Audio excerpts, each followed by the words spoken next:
Vaudiosonic. Accessing Archive 03. Archive title: Dead Spaced 2. April 22nd and July 18th, 2011. 3 men from 3 countries continue to discuss the horror of the cosmos. Recording begins. For now, let's we've said I think a lot about Extraction and how really cool it was. Let's move into the one that brought in a lot of attention, Dead Space 2. At Dead Space 2, the first thing I want to bring up is Dead Space 1 had a pretty good opening. Dead Space 2 has a hella opening. I didn't know this until after I beat the game, but the guy who kind of lets you out of your rubber room at the start of Dead Space 1 is actually the guy that you quote-unquote play as in Dead Space Ignition. Ignition is the motion comic that came out. Where if you have Ignition, it also apparently unlocks a whole bunch of rooms in Dead Space 2 that give you vastly overpowered armor way too early in the game, which can kind of mess up your first playthrough, as I understand it. But in Ignition, did either of you guys play Ignition? No. I purposely avoided it. Do you want me to not drop any spoilers on it? No, I'm never going to play it. Go Okay, ahead. so in Ignition, you play as this guy whose name I can't remember now, like Benjamin something or other, and it's him and this girl. And in Ignition, basically, no matter what you do, at the end of the game, either by accident or on purpose, the character you play as kills the girl, and is revealed to be a unitologist who is looking for Isaac Clarke. So basically, at first I felt bad for the guy at the start of Dead Space 2, because like, oh man, and the lady on the radio is like, she's like, oh, my brother, he just got killed trying to find you. It turns out that he is a jerk and has it coming. At the end of Ignition, he is responsible for killing the female protagonist of Ignition. So that was kind of cool to me. I was like, oh, so part of the reason why, aside from looking really cool, part of the reason why this game opens with him getting very painfully and prolongedly turned into a necromorph is also a bit of payoff for everyone who played Ignition, going like, yeah, you had it coming, son. But yeah, that whole opening sequence of the guy who just rescued you turns into a necromorph and you headbutt him to escape, and then you're running in a straitjacket away from all these things. Oh, that was crazy. Yeah. I was in a straitjacket a lot longer than I expected to be too. Yeah. Because I thought you'd run around the corner and he'd find a sharp edge and tear it, and then that's it. And like, nope, still in a straitjacket. Yeah. Until you feel powerless in the first game without having a weapon, but your arms are free. Yeah, in this you one, you can punch something. In this one, you are stuck, and in the first game, at least, it was a linear corridor you were running down to get to an elevator, pretty much. Yeah. In Dead Space 2, you're running out of a hospital room. You step outside, and you see more than one necromorph barreling out of their cells as they're mutating, and you're like, I am going to flee. And I would be interested to hear from someone who suffers from claustrophobia playing that, because even the imagery of someone being bound like that and having to run from horrible monsters, I would think from someone who already has issues experiencing stuff like that, I bet that would probably affect them even looking at that. Yeah. Oh, yeah. Yeah, that opening sequence was so good. All the way up until the point where you meet that dude who you saw in the video doing the interrogation of a character who would later be somewhat prominent in Dead Space 2. And when you find him and he like, the way that they animated his face was so good, because you can just see his eyes are dead when you find him. Like he's looking at you, but there's nobody inside there. He's gone. And then that's just that moment where he just very slowly scalpels his own neck open. You're just like, good God, like what's happening here? I was scared that he was going to kill me on sight, because it's the way that you meet him and he's holding that knife, and you really don't know, like you said, if this guy's all there. And if he's not, he has a clear advantage over you. I was terrified that he was going to come after me as well with that knife and try and slit my throat first. Yeah. And it plays it so well. Like I said, it's all if you go into that scene, just look at his eyes when you meet him there, and you just see this. I think it's a real skill to be able to animate this. You just see this complete emptiness in what he's doing. Like when he's looking at stuff, but he's not processing any of it. He's already on his way out. Gog, how did you feel about the opening bits of like basically I see the opening of Dead Space 2 as that whole chapter in which you don't have your mining suit, pretty much. Like that's kind of like what introduces you to the concepts of what's going on. That whole sequence, how did you feel about it? Oh, it was pretty crazy. I actually died the first time. I ran out of the room. Everybody's turning into necromorphs. And I just ran. I ran, and I got too close to. There was somebody on a gurney who had been turned into like one of the slashing necromorphs, and his arm just whoosh, just like cut me bad, and I just plopped down dead. And I was like, yeah, okay. Now that set the bar, because I was never sure if you could die in the opening sequence of the original Dead Space. I remembered getting hit. I didn't remember actually taking damage from it, so but I might just be misremembering it. But which was still really crazy because you literally have no way to fight back. But once I realized that this wasn't just visuals, like you are surrounded by all sorts of things that can kill you instantly. I was like, okay. I get to watch the guy's face melt into a necromorph again, and now I know every single thing that moves in this room is trying to kill me and can. And it kind of raised the bar a little bit. Inspires you to run a little bit faster and a little bit more carefully. Yes. I think there are actual legitimate dead end turns in there too. Oh yeah, like, I hit a couple of them. Oh, that would screw me. Like I get lucky. I got lucky the first time I ran through, and I kind of remember now where to go in there. But the first time I went through there, I was running, and I was like, "There's no clear path on where I'm supposed to go." Like I'm just sort of following whatever is not covered in debris, but it's kind of a combination of that and turning away from wherever there are sharp organic objects coming out of doorways. It's really good. And I think really, I mean, Dead Space 2, as far as the gameplay goes, it's very similar and just improved. I mean, my favorite part of Dead Space 2 is you can reload while you walk. Which you'd be surprised how much of a game changer that is to me. But I love that. But to me, I think the way I look at Dead Space 2 in retrospect is just what I loved about it was a collection of awesome interactive set pieces with really creepy ambience in between. Like, you know how Dead Space 1 was like, there's these long stretches with no necromorphs, and you have these big necromorph fights. Dead Space 2 is similar, but sometimes those big necromorph fights would, like, there was more variation to them, and there'd be, like, set piece ones, like, you know, obviously, near the beginning of the game, you not only fight something that's kind of like a brute that's made out of a huge number of bodies kind of smashed together, but then you're in a tram, almost kind of like a joke at the first Dead Space game. You get in the tram, necromorphs break into the tram, and then you're falling through the tram as it falls off the rails. And you're hanging upside down, fighting off necromorphs while you're suspended from some cabling in a sequence that I actually find pretty difficult. I really like how that game, it keeps things varied quite a bit. Like, there's very few times in Dead Space 2 where you feel like the game gets monotonous, because you're always having game changers dropped on you. If you're not falling through a tram and fighting stuff upside down, you're meeting the velociraptor things the first time, or you're meeting the children, the what are they called, the horde or whatever, the pack. You're meeting the pack for the first time, or you're going through another set piece with a unique necromorph and a huge number of and it's not QuickTime events all the time either. It's like, no, you have to shoot at stuff. It's kind of like a QuickTime event, but it's a shooting gallery QuickTime event. I don't know. It's so many cool set pieces in there. That's really where a lot of my favorite stuff in Dead Space 2 comes from. Right off the top of my head. I mean, did either of you guys have trouble with hanging upside down from the tram, or am I the one who died a bunch there? No, I didn't die, but I came very, very close. I did, yeah. I'm pretty sure I died when I did that the first time.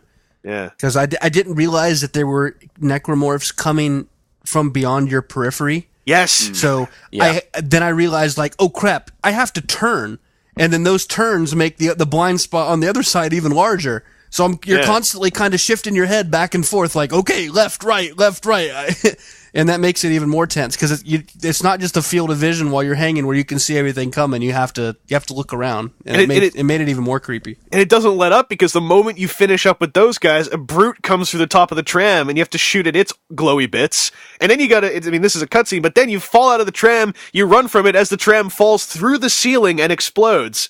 And you're like, all right, Dead Space 2 is letting me know this is going to be pretty exciting. I'm up for this.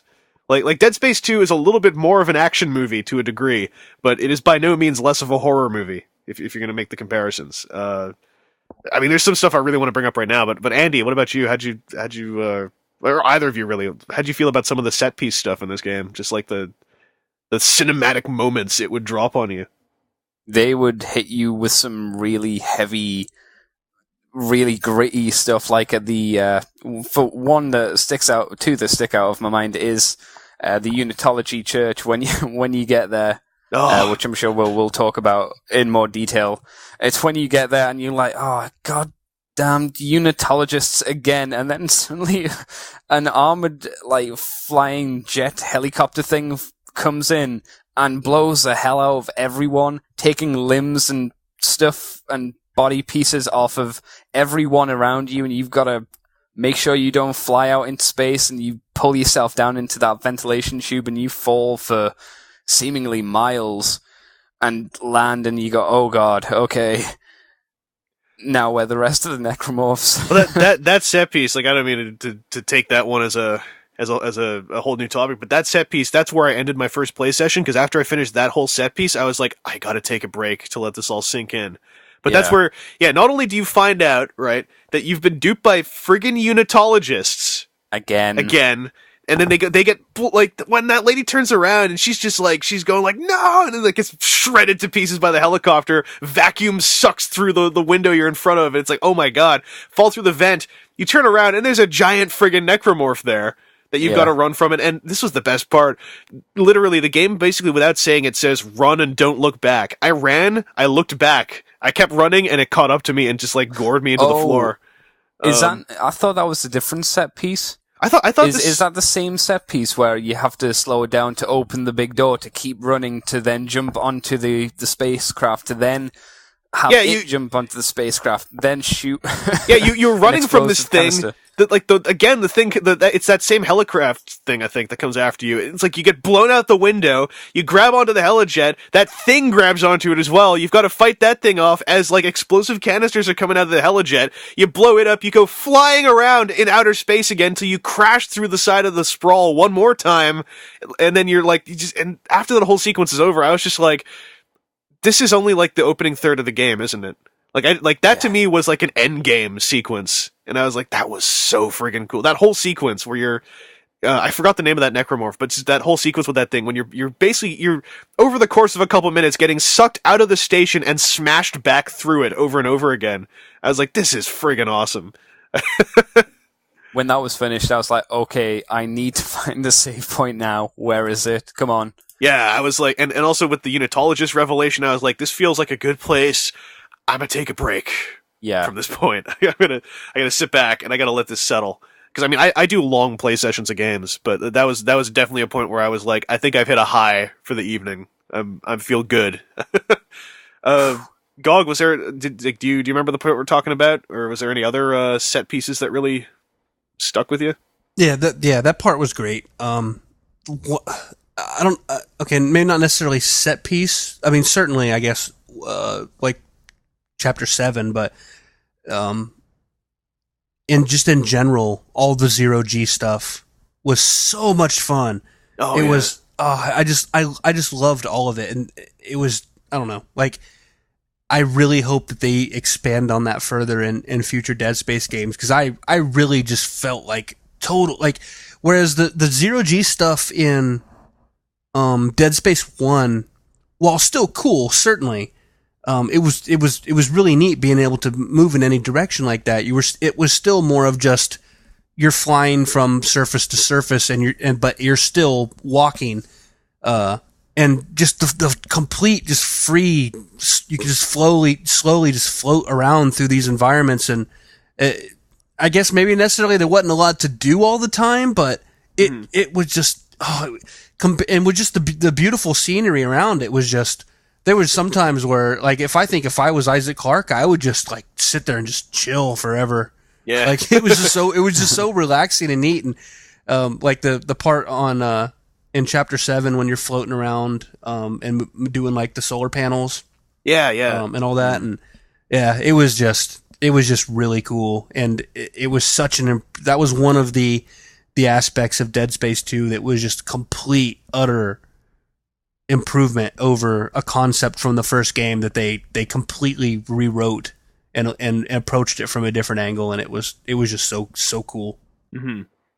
Did you get lost in any of those sections when you were in space? Because hardcore. I got to points where I was like, okay, reorientate myself, find a flag to mark where I was and where I'm needing to go, because sometimes those space bits got really hard to navigate, like it would do in space. Yeah. It felt very legit for an in-space part, because there was no ground, oftentimes there'd be no real way, aside from that orient self button, there'd be no way to really tell, like, what direction am I even going in? What direction did I come from? Especially if a necromorph comes up, because then you fixate on the necromorph, and then after you kill the necromorph, you're like, crap, where am I? Like, what, and where is an oxygen station so I don't suffocate while I'm sitting here trying to figure out where I am? I was thinking of another moment I really liked was also there's the introduction of other human characters who you interact with. I thought was really cool too, because in Dead Space 1 you had Kendra and you had Hammond, and they were kind of like the crux of a lot of the human interaction. And in Dead Space 2 you do come across people.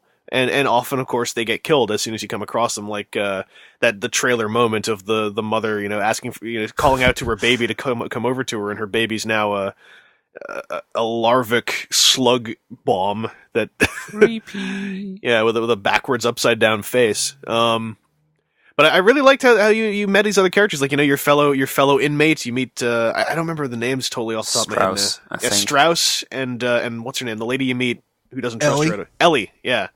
You meet them, and immediately I thought they were both done for as soon as I saw them. Little did I know how the game would progress. But the part where Strauss really loses it, and you see in your video, like I remember the clip really well. You see in your video chat thing when he takes the screwdriver out and he's going nuts, and you actually see the screwdriver just briefly entering into her head as her eye is going really wide, and you're like, what just? And I was like, all right, so she's done for. And then when she shows up again, he shows up with an eyeball stuck on a screwdriver. Then she shows up with no eye, but she's fine. I was like, these characters are starting to become badasses on a Dead Space Extraction level. Yeah, and what was even kind of creepier, maybe not even creepy, but just I was very fascinated of how they played the character of Ellie, where she handles the fact that some dude just stabbed her eye out fairly well. And she, even to the point of seemingly making just sarcastic remarks about it to Isaac, like, you owe me an eye. Like, and I think in other games, they probably maybe would have played that a little too hard. But I mean, I can imagine a person responding to that. I mean, she's happy to still be alive in this situation. She's seen all of her friends killed. And like, say, me and either one of you would meet and one of you got your eye poked out. It would suck, but you're still probably going to be worried about, yeah, it sucks. I lost an eye, but I'm still in one piece and we still need to make it out of here. Yeah. So I think it was a little disarming at first to see that she didn't want to just outright behead Isaac after that moment. But, it was cool from her character but yeah, she was pissed, but she knew Isaac didn't do it and they still needed to get out of there. So she was pretty hardcore to continue the fight without putting up too much of an angry moment over the fact that some dude just took her eyeball out with a screwdriver. Well, I think that's why I really dug the stuff that, in the later game when you're kind of duoing with her, like in the mining equipment thing and stuff like that. Like, I really liked how they, just for that little brief period, they to me really reminded me of what I liked about Extraction, is that you had these two characters who were kind of badass at this point, like, and legitimately, having gone through a whole lot of hardship, getting to this point where they're kind of like, we're heavily armed, we're gonna friggin' dig to the government sector with a giant piece of mining equipment and knock on the door and tell them to let us in. I was like, these are badasses. I dig where we are. I dig these characters. I want to follow them through on what's happening here. And it's of course, and that was a really cool, just a series of events. When you get to the government sector, you find the escape pod. Isaac does, his big hero moment. The game had some really strong storytelling on a drama level, I think, for a video game. Like, and again, we're throwing spoilers all over the place. The part where he basically shoots Ellie off in an escape pod as she's telling him he better not do that. And in that moment when Isaac like just turns around, slumps down the wall, camera turns, and now Nicole is sitting next to him. I was like, that is such a cool moment. And because I think right after I had beat it, and even maybe before, without talking about any spoilers, me and Andy had discussed it too, and I know he had. I'll let him speak for himself, but I knew he had some frustrations about it not really advancing the actual overall fiction, like the origins of the markers, the real maybe motivations of the government that knows about it, and what's going on, like in the universe itself, fictionally. And I can certainly understand that, and maybe after the game's beaten, still not knowing much more about that stuff could certainly leave you wishing you did know a little more. But on the other hand, like the internal conflict with Isaac, and when he realizes that the reason all of this is happening is because they reconstructed a marker from information from his brain while he's been basically sedated and in this mental hospital for all these years, and feeling responsible for all this. I mean, even from Isaac doesn't know anything about the marker. I mean, he knows that he saw one. He knows it's dangerous and he's seen what it can do. And now here he is basically reliving this all over again. And when he realizes he's somewhat personally responsible for this, it was very cool to see how he didn't care what was going on, why. He just knew that he felt responsible for this, and he was going to make it his mission to basically see this through to the end, even if it cost him his own life. He didn't care. He was living a nightmare. His only love had been taken from him. He didn't want anyone else's death to be his fault, and it was an interesting play, I think, because they did the whole Nicole thing in the first game. Like, you realize Nicole's dead. The character is gone. Like, she served her purpose. And yet they still brought Nicole back in this weird, like, Isaac knows it's not her, but he doesn't know if it's a part of him in his brain or if it's another avatar being forced into his head. But yet he still has accepted the fact that he's insane and is still conversing with this being as if it is her. But just the fact that they still brought Nicole back and made her, even though it's not her, but still made this image of Nicole a very strong motivating factor and even character, was an interesting choice. And I can understand how some people might not really be satisfied with the fact that was the focus of the game, was Isaac's internal conflict and him making a vow to see this through to the end, to stop it. Rather than concentrating on maybe some of the other stuff that was only hinted at in the first game. But it was still very well played, I think. Well, I'd put it in two directions. I think that, like, I liked, with Dead Space 2 deciding to make the story, this is going to be Isaac's kind of swan song story. And this is gonna close up the book a bit on Isaac Clarke. I think that works, provided that if they do a Dead Space 3, that's going to be the one where we say, all right, now it's time to sort out what the hell's going on with these markers. I think, as I mentioned before, like, I am cool with Dead Space 2's story, but I also have the provision that, like, come Dead Space 3, it's really time to... I agree. It's time to pull that veil off, and, we're on a third game. If we're going to end this as a trilogy, end it strong and close the book. Tell us what the hell's going on here. Well, something else I was going to bring up. I'm full of moments from Dead Space 2 is kind of the crux of how I'm thinking right now. Andy, you mentioned also the Unitologist Church. That was also definitely a really cool part of the game where it's like that kind of opened the book on Unitology. You walk through one of their churches, you hit all their little audio buttons to hear the history of Unitology, and then you go into the friggin', you go through the pews into the center of the church and get attacked by the pack, and then like a giant, like, priest monster with a baby attached to a tentacle on the end.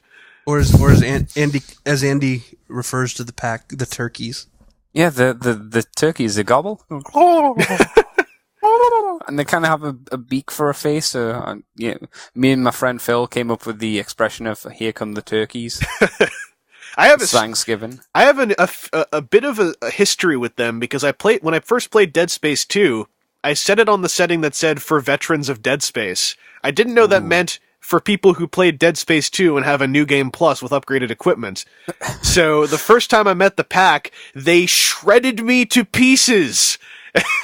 And ever since then, even though I know now, when you fight the pack, pull out the pulse rifle and just gun them down like, a bunch of ripe watermelons. They still freak me out a little bit, because I always remember when they overran me pretty hardcore.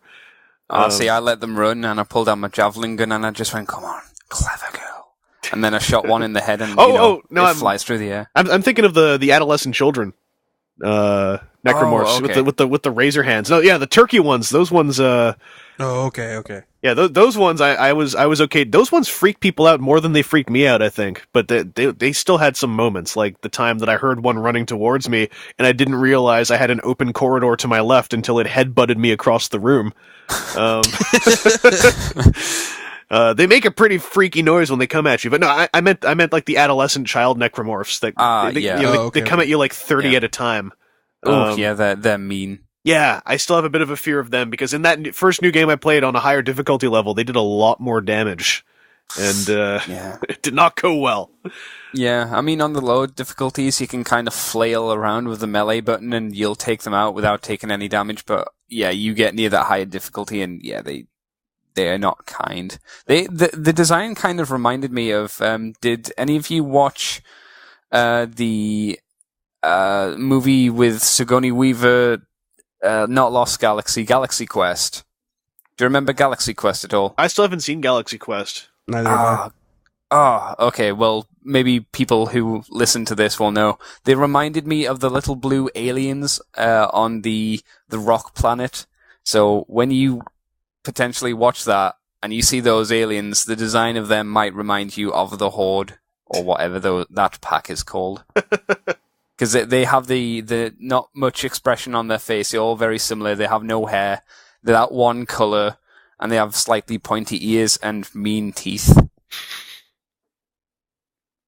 They don't scream like they do, though. No, and then they probably don't gang up on you and rip your friggin' limbs off one at a time in your death animation, which is something that I guess we'll cover later on, but for Dead Space 1 as well, the death animations. I guess another big part of the game, and I know Gog really got into this part, is when you realize, first you realize, in quite a cool reveal, hey, guess what's here? The friggin' Ishimura is docked at the Sprawl. And then... See, I'm surprised that did so much for you two, since you two had played the game recently. For me, it was a really, really big thing, because it'd been a good couple of years since I'd been on the Ishimura at all. Oh, no, it was... I did not think the Ishimura was going to ever play into Dead Space again. And so to see it there, and also at that point in the game, to have such a grip on Isaac's own psychology, I was like, I know we're going to be made to go on that ship, and I know it's going to screw him up. And so it was an even bigger thing to me when Isaac was the one who said, all right, I'm going on the Ishimura. And I was like, Isaac, you have balls of titanium, sir. Yeah. And I can't remember the exact dialogue, but I was surprised of how quickly he volunteered to do it. Yeah. Because he was like, fine. He's like, we can use the gravity tethers. And then I think Ellie asks him, like, are you sure this is a good idea? And he's like, nope. And I was like, well, at least he admits it. But, there's a line that's something like, stick with me, I'm full of bad ideas. Yeah. Yeah, exactly. Yeah, but again, it was, he didn't want to do it. It wasn't like he wanted to do it. But he had to see this through. Yeah. And there was an amazing part in that game. I think I've told this story to both of you, but you get the tram working, you get on the tram, you're trying to take the tram to the bridge to start the gravity tethers. And the message on the shuttle says that it can't proceed any further because of obstruction on the tramway, so it's dropping you off in the medical bay. And me and Isaac, both in exact unison, said, oh crap. Because they literally said, Ellie's like, don't worry, they're all coming in through a whole breach in the medical bay, but you're going to bypass right by that. You just got to head to the bridge. You get stuck in the medical bay. And I was just smiling. I was like, the game is becoming so self-aware in a good way now. Yeah, and especially because like some of the worst moments in that game were in the medical bay. Mm-hmm. Yeah. It's like, oh, like you never want to go into a horror sci-fi environment because bad things happen in the medical bay because that's where they take everything that bad has happened to people. They take them all there, and then when people need help, they all go there, and then everything is there, and then it gets worse, and then you have to go in there too. It's like, and then you have to go in there years later again. It's like, no, I want to stop going to the medical bay, please. And Dead Space 2, it's that this level is exactly why you should play Dead Space 1 before you play Dead Space 2, because especially the decontamination room. It totally played me because I went in there and I was like, I know the moment I get in here and I'm locked in while I'm decontaminating, something's going to happen. The first time you go through there in Dead Space 2, nothing happens. And I just sat there for nearly a minute just going like, oh, you're going to do something horrible to me when I come back through here, aren't you?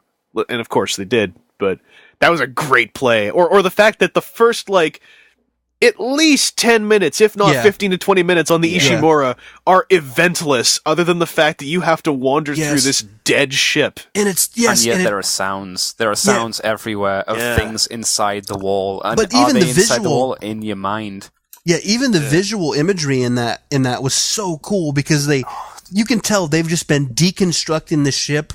Whenever they think there's like weird writing, they have black lights up, and it's showing you all the same stuff from the ship, except in this way that scientists are now trying to deconstruct this, and like you lived through this, and like they're looking at it after the fact. It's like, what kind of massacre happened here? And it's just so crazy. Like they have like all these conduit pipes running through that's feeding the machinery that's trying to sustain the Ishimura on like backup power while they're going in, and like their clean suits trying to figure out what happened. It's like, wow, I was just here. Yeah, I don't know about you guys, but I looked at it as them covering it up as well, as like they'd moved all of those dead people and all of those bits of necromorphs and they'd put them somewhere. And that's like the conspiracy man.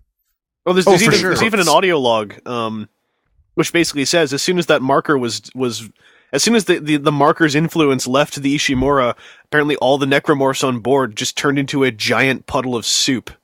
Yeah. Like just a biological goo. And I'm like, so you imagine they went on there literally just cleaning this whole ship up, putting tape up on the areas they couldn't get to right away. It's going like, you don't look in here. Stay in the white lit corridors with the nice new wallpaper on the walls and ignore everything else. That was such a good chapter. And I guess maybe for me and Gog, because we played Dead Space 1 so recently, so much of that stuff was so fresh in our minds. For me, at least, it made the experience really cool too. Because I was like, I was just here. I thought this place was done. I didn't think I was ever going to come back here. And there were some things like when you make it to the bridge and you see the big hole in the wall where one of those brutes busted through. And like it was fresh in my mind because I had just played that like a few days before, and I'm like, oh, look, it's still there, and you can walk in there and get items and stuff, and I mean, it was really neat. And then going like up the elevator and then back down into the captain's den where Hammond was, like, it was really cool. Yeah, I really dug that chapter. And of course, since you both have played Dead Space 1, anyone listening who has played Dead Space 1 and Dead Space 2 will know what we're talking about. It's that feeling of unbelievable dread. Andy, was there anything else? Any other real standout moments that are coming to mind? Stick a needle in your eye. God damn! I messed that up first time, and I was like, "Oh yeah." Was I meant to do this? What happened? Because Gog, you told me that you didn't mess that up, did you? No, I didn't either. I didn't know that you could die. It was just the heartbeat is getting faster, and his eye is jittering, and I'm like, I don't want to do this. Like, is this really gonna happen? And then finally, and it goes down, and like you get a little bit of blood, and I'm like, what? Why am I doing this? Like, why can't anything good ever happen to Isaac Clarke? It's the fact that not only does the needle go into his eye, so I thought, oh, maybe he has like a cybernetic eye with a port in there. When the needle comes back out and he closes his eye and blood just starts coming out of his eyelid, I was like, oh my god, no, the needle just went in there. Yeah. Did you mess that up at all, Chris? The first time you did it? No, first time I did it, I didn't mess up. I quickly found out that you could mess it up by a cursory check of YouTube. I didn't know you could until I was looking through the trophies, and it said survive the eye poke machine, and I'm like, well, can you? Is this just a milestone where? Well, then I looked into it a little more, and then I looked at the a video clip on YouTube of it messing up. I'm like, oh god. Yeah, as I understand it, I just lucked out in that I was friggin'. I do not like needles. I do not like eyeball damage. During that sequence, I was going slow, steady, and methodical. I was like, if I have to do this, I am not going to even move this thing unless the light is blue. Like, I'm going to make sure I'm locked on target the whole time. So I was going really slow, which also made the whole sequence a lot more painful to watch. What I heard is that basically what I did is I did the right strategy, because if you stop, Isaac's heart rate starts to go down and his eye starts jittering less. And if you just move it, if you just hold down, basically, his heart rate... That's what I did. Yeah, his heart rate skyrockets and his eye starts moving all over the place. So apparently I just... because I was so squicked out by that whole sequence, I was doing it properly. Whereas... I guess in the case of Andy, it's like, all right, just pull the needle down. Oh! Yeah, it's because I just thought it was like a section that you went, just hold X, it'll go down fine. I was like, yeah, all right, fine. I mean, this is going to suck for Isaac, but he'll be fine. And then it just plunges through his skull and his tongue flops out, and I go, oh. I think I made a mistake. It's just a small one.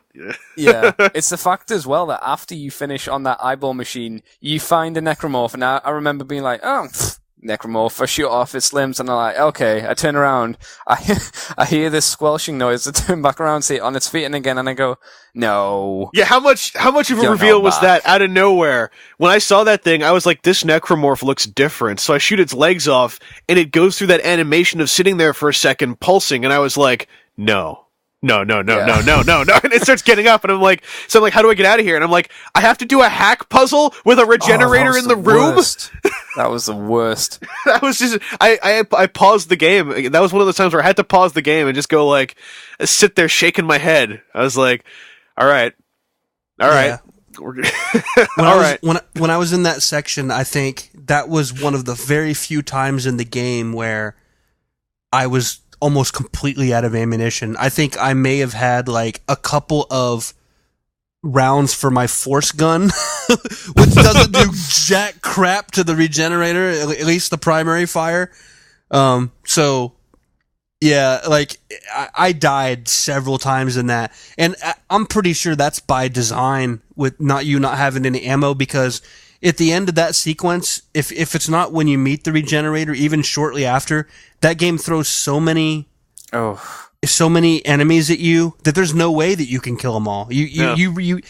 Everyone reaches a certain point, whether it's earlier or later, where you realize, I just need to run through this part. Yeah, I was outside amidst the army of dark necromorphs for about 2 minutes while running from the regenerator when I realized I'm closing doors behind me. So I was like, you know what? I'm just gonna, I guess I was lucky because I realized it really fast, but I was just like, I am going to run. I'm going to throw stasis. I might shoot something if it's in my way, but I'm just going to run past all this stuff. Yeah. And a lot of people I saw on message boards afterwards were complaining about that section, and apparently they got hung up. They're like, no, I'll just kill everything. It'll be fine. And it's, no, you can't kill everything. One of those, too many. Yeah, one of those dark necromorphs, especially half of them were the legless ones that jump. And those ones I find are harder to kill.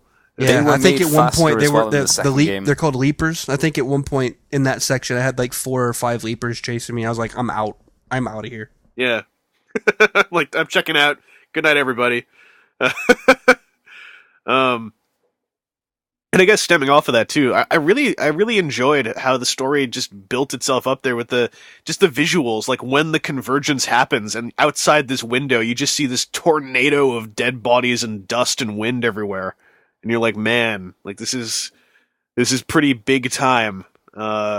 Yeah, and what's even creepier is you don't even know what the convergence actually is. I mean, there's plenty of theories out there, like the convergence might create a new hive mind. That's maybe one of the more prominent ones, and because there's several other ones. But you just know that once convergence happens, you're probably not going to be alive to see the outcome. Yeah, and it's probably a good thing if this thing is glowing and causing all these bodies to swirl around in the air. It's probably a good idea for you to get in and stop what's about to happen. Yeah, and also, I mean, just quickly adding onto that theory, because we talked about this before, but if anyone out there looks at the regenerator, it has a very specific pattern of glowing things on its head. By the way, when the army of necromorphs do break into the government sector, if you look, apparently that regenerator thing is leading that army, like walking through it like a warlord almost. Yeah. And Gog, you mentioned that some have noticed that regenerator's strange pattern of head bulbs resemble the hive mind, and so I actually really buy into the theory that thing was kind of like a hive mind core, with the idea of the convergence forming a hive mind body for it, basically around the marker. Which again, unfortunately, we are only speculating because we're waiting for the dudes who make the game to really, hopefully, open this up a bit, but. That sequence, and then when you find that dude who has been making your life hell since the beginning of the game, and he's all half burnt.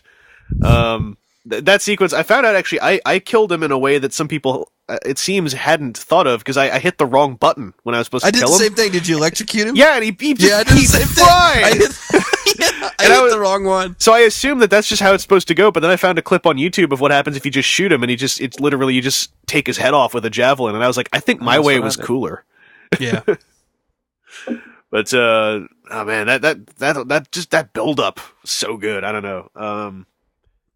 And of course, the final boss sequence is insane. It's bizarre.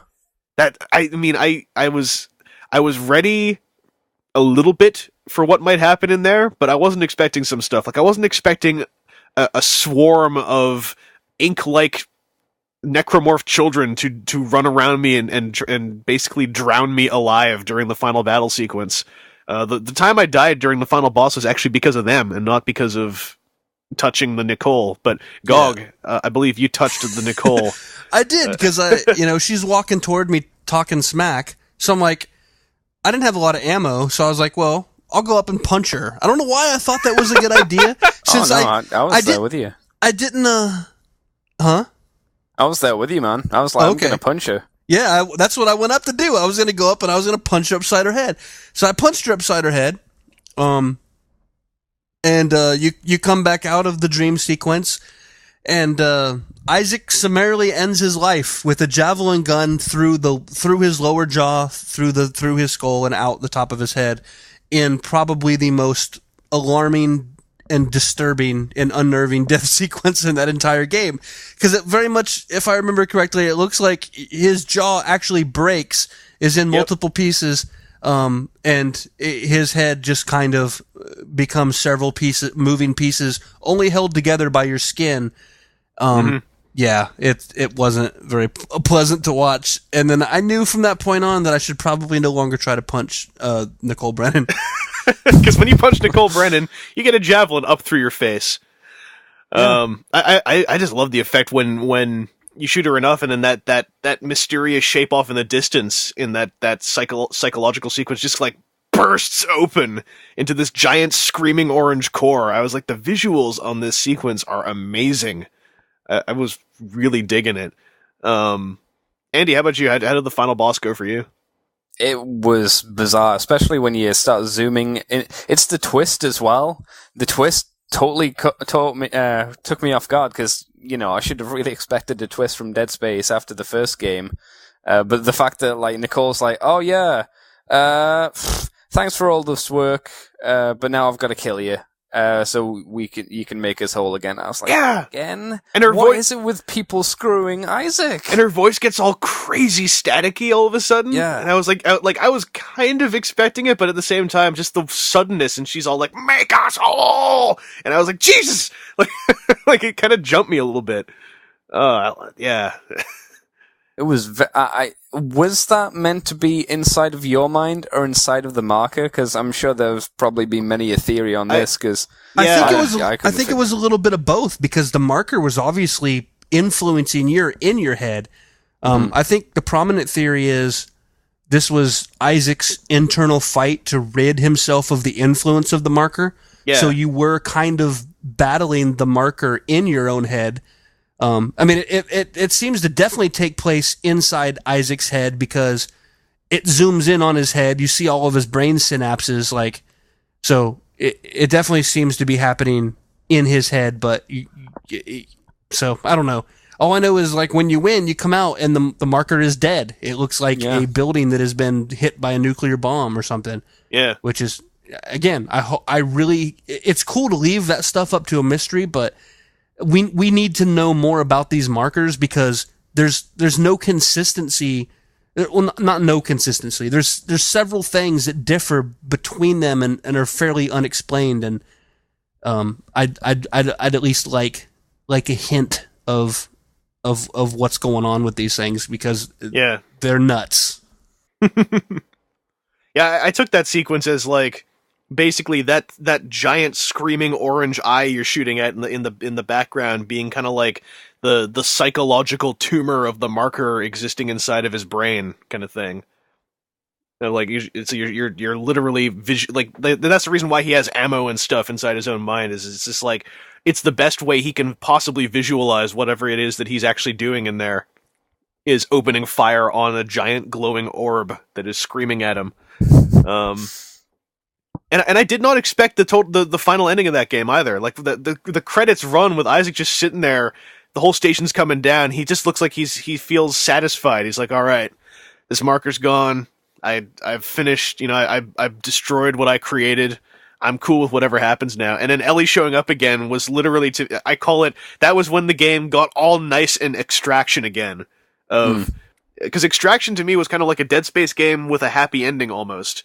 And so I love that. I was actually really happy that Isaac Clarke got to have a happy ending in an Extraction way, with Ellie just, like, bursts into the station with her shuttle, and it's just like, get on board, and you get this one final set piece of, like, jetpacking rocket booting up through all the debris into the shuttle. It was so good. Like, that was, I think, really warranted, and it brought a really nice kind of Extraction-esque aspect of the game again, of, like, this is a cool game, but now we're also going to have some badass characters in here. And of course, as soon as I said I beat the game, Gog and several other people said, like, so how about that ending? What? And I was like, yeah, how about that ending? I liked it. I thought it was a really nice way to end it. Yeah. Same blocking. It's hilarious, because it's like, how does Dead Space 2 end? With one word, what? Question mark. Yeah, I love the expression on her face. Work. Yeah, if you say that to someone, it doesn't work at all. But if you've played the first game, then it really does work, because you're like, okay, I get you.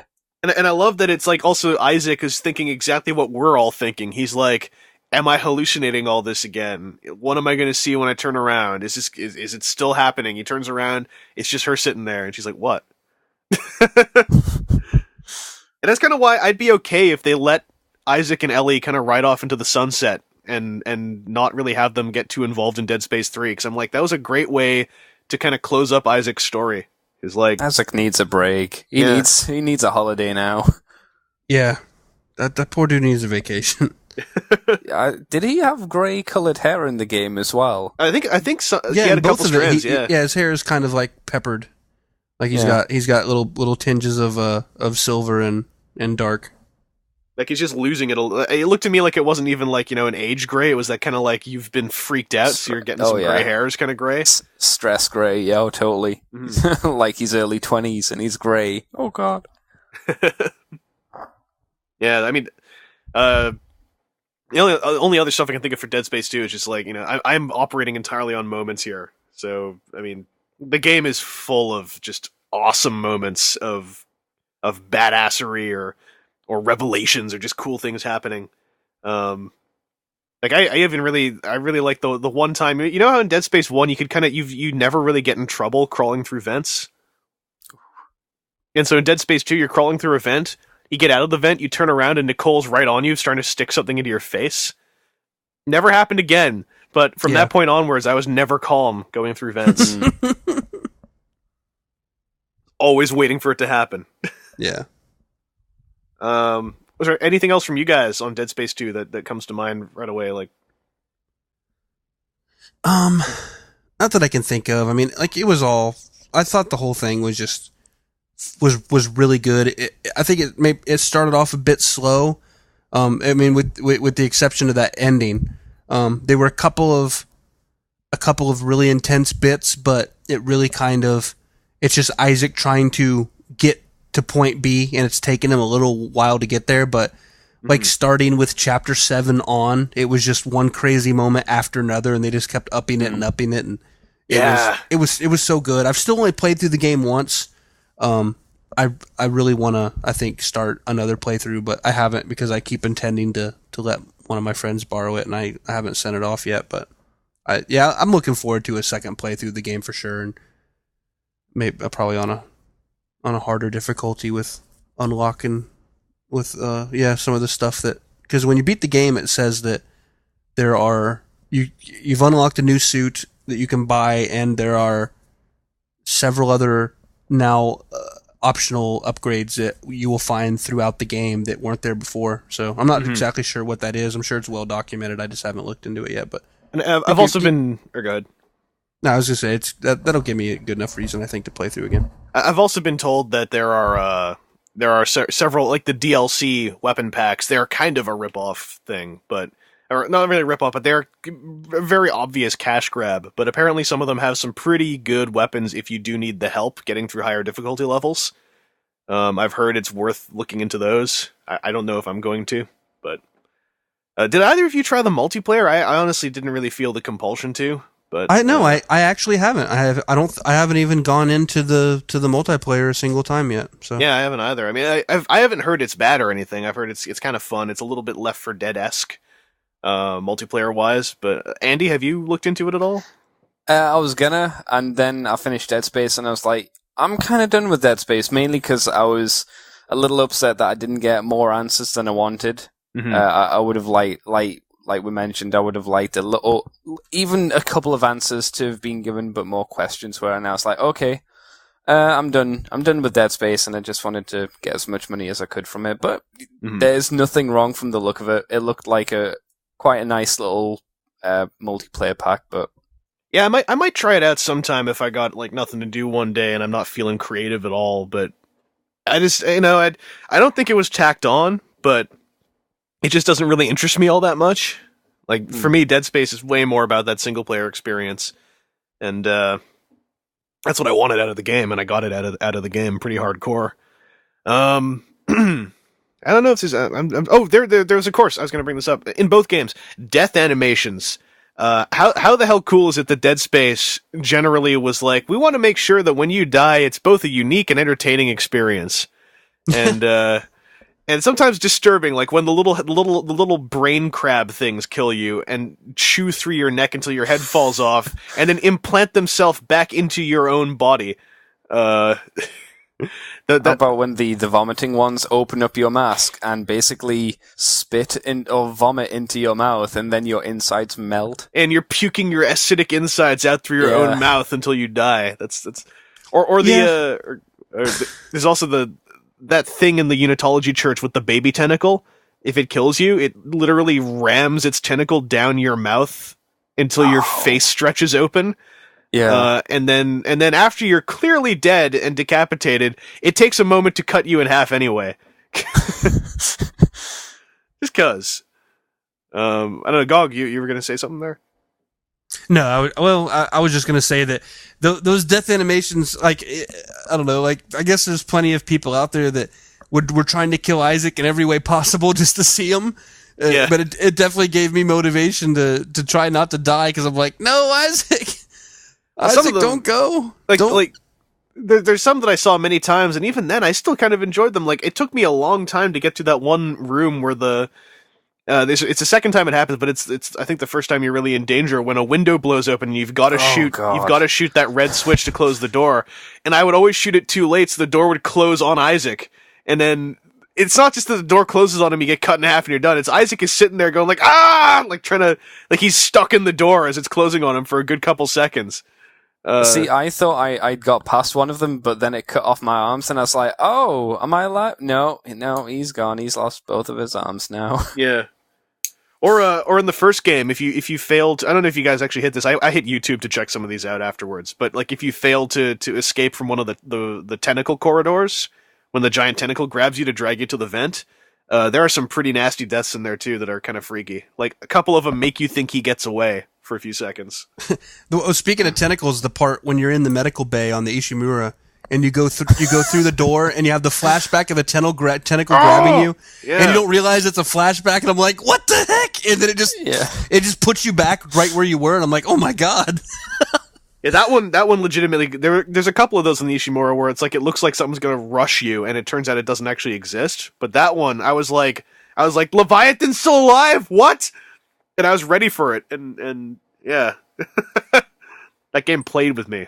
I'm trying to think of some other ones. Like there's a death scene in that set piece with the where you're on that helijet thing trying to shoot those exploding canisters. If you fail that one, it actually gives you the cover image of the arm floating through space. Because Isaac gets blowed up pretty hardcore. Dead Space has some very cool death animations. Still, my favorite one would be the brain crabs, just because like they cut your head off. You never actually fall down because it wires itself right into your synapses, and then like Isaac kind of like shakily knock-kneed starts walking off and takes a moment to adjust the dangling head crab thing that's hanging off of his neck stump. Very cool death animations in that game. You can look them up on YouTube pretty easily if you want to see the many deaths of Isaac Clarke. Anything else about Dead Space 2 though from either of you guys?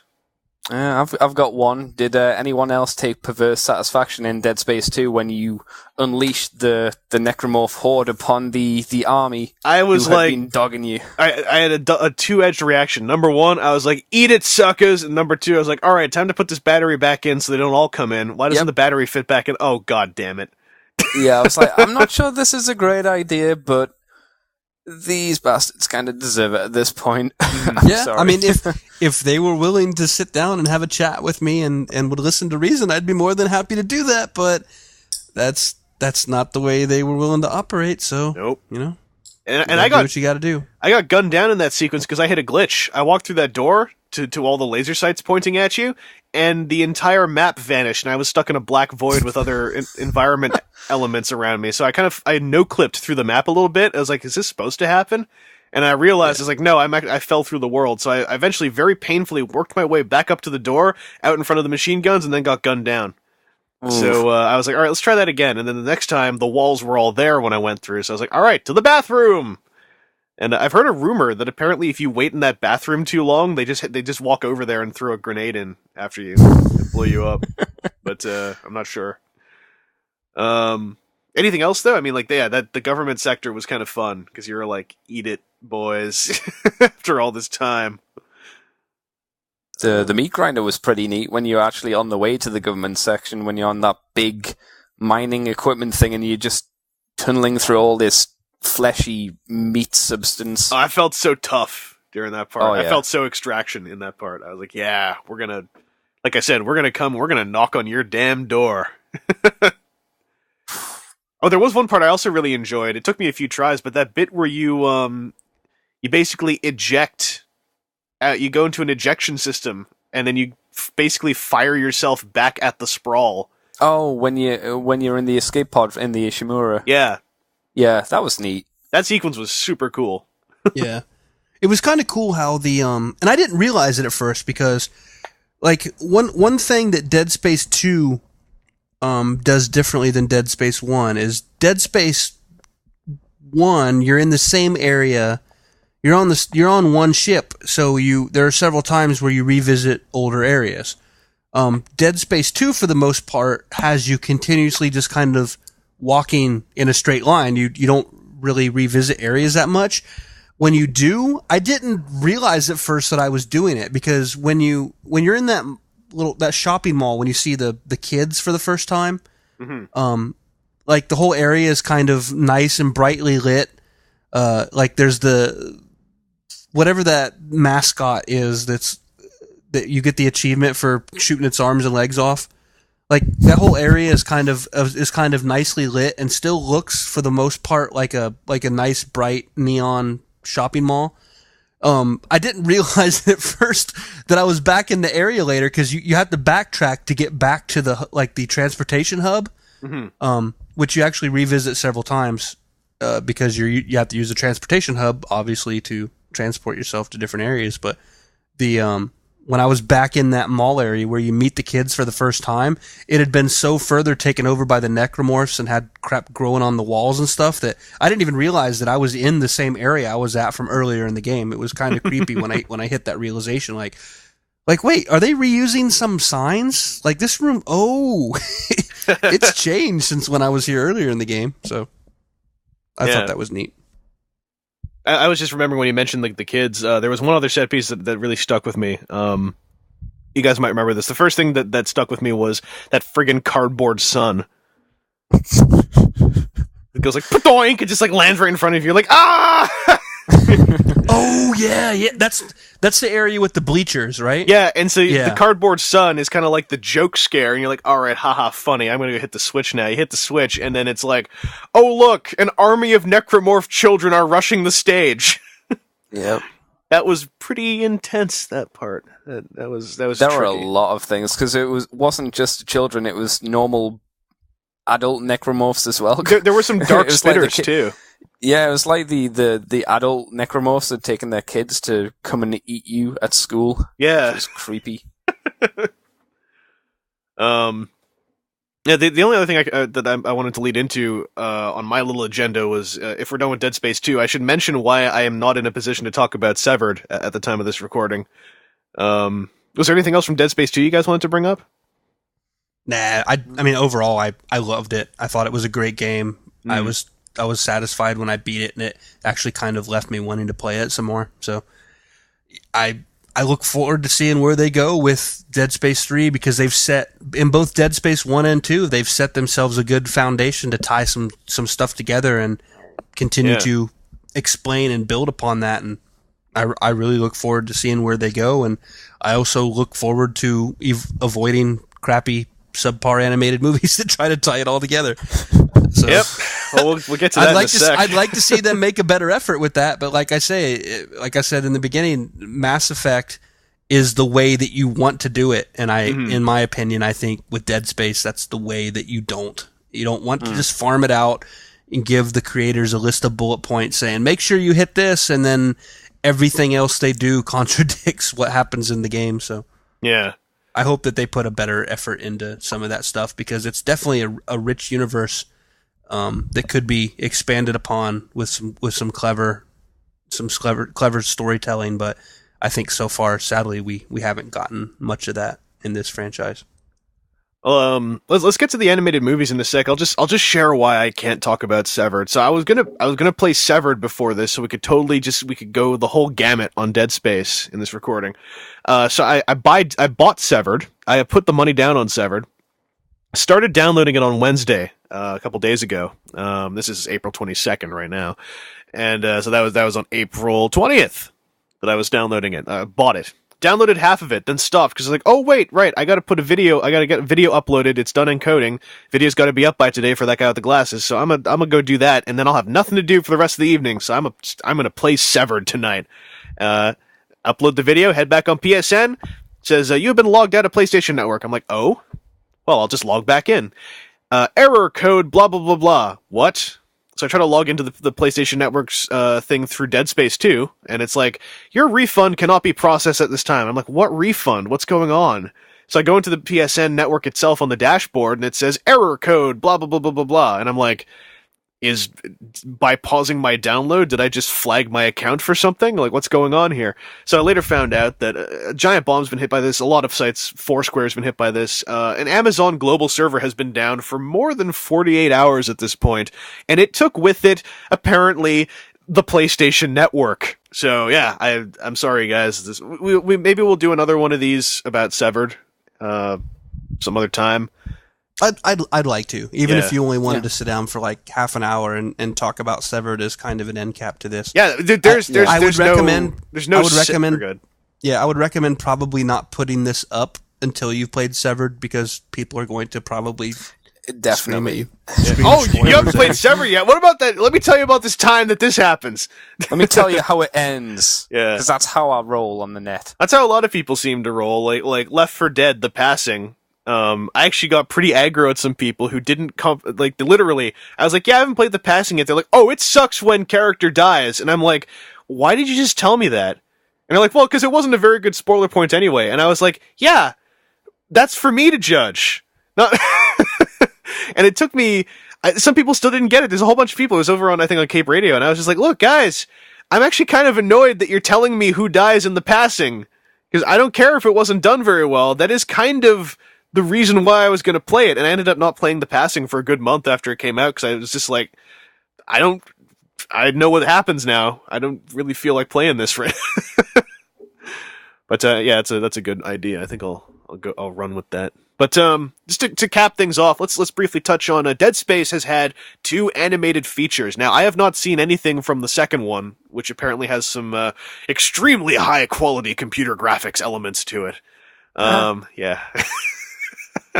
But I have seen about 75% of Downfall, which I always remember as it's the one where everybody swears all the time.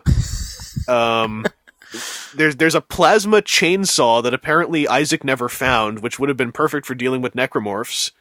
And there's a scene that I've seen animated GIFs of, and it's the only part of the movie I actually remember, where some bald girl who is a badass chick totally gets cut in half with the plasma chainsaw in some kind of viciously gruesome way, and I was like, that is metal! And so that was the first thing I saw of that movie, actually. So I was like, dude, someone gets totally cut in half with a plasma chainsaw. This movie's gonna be awesome.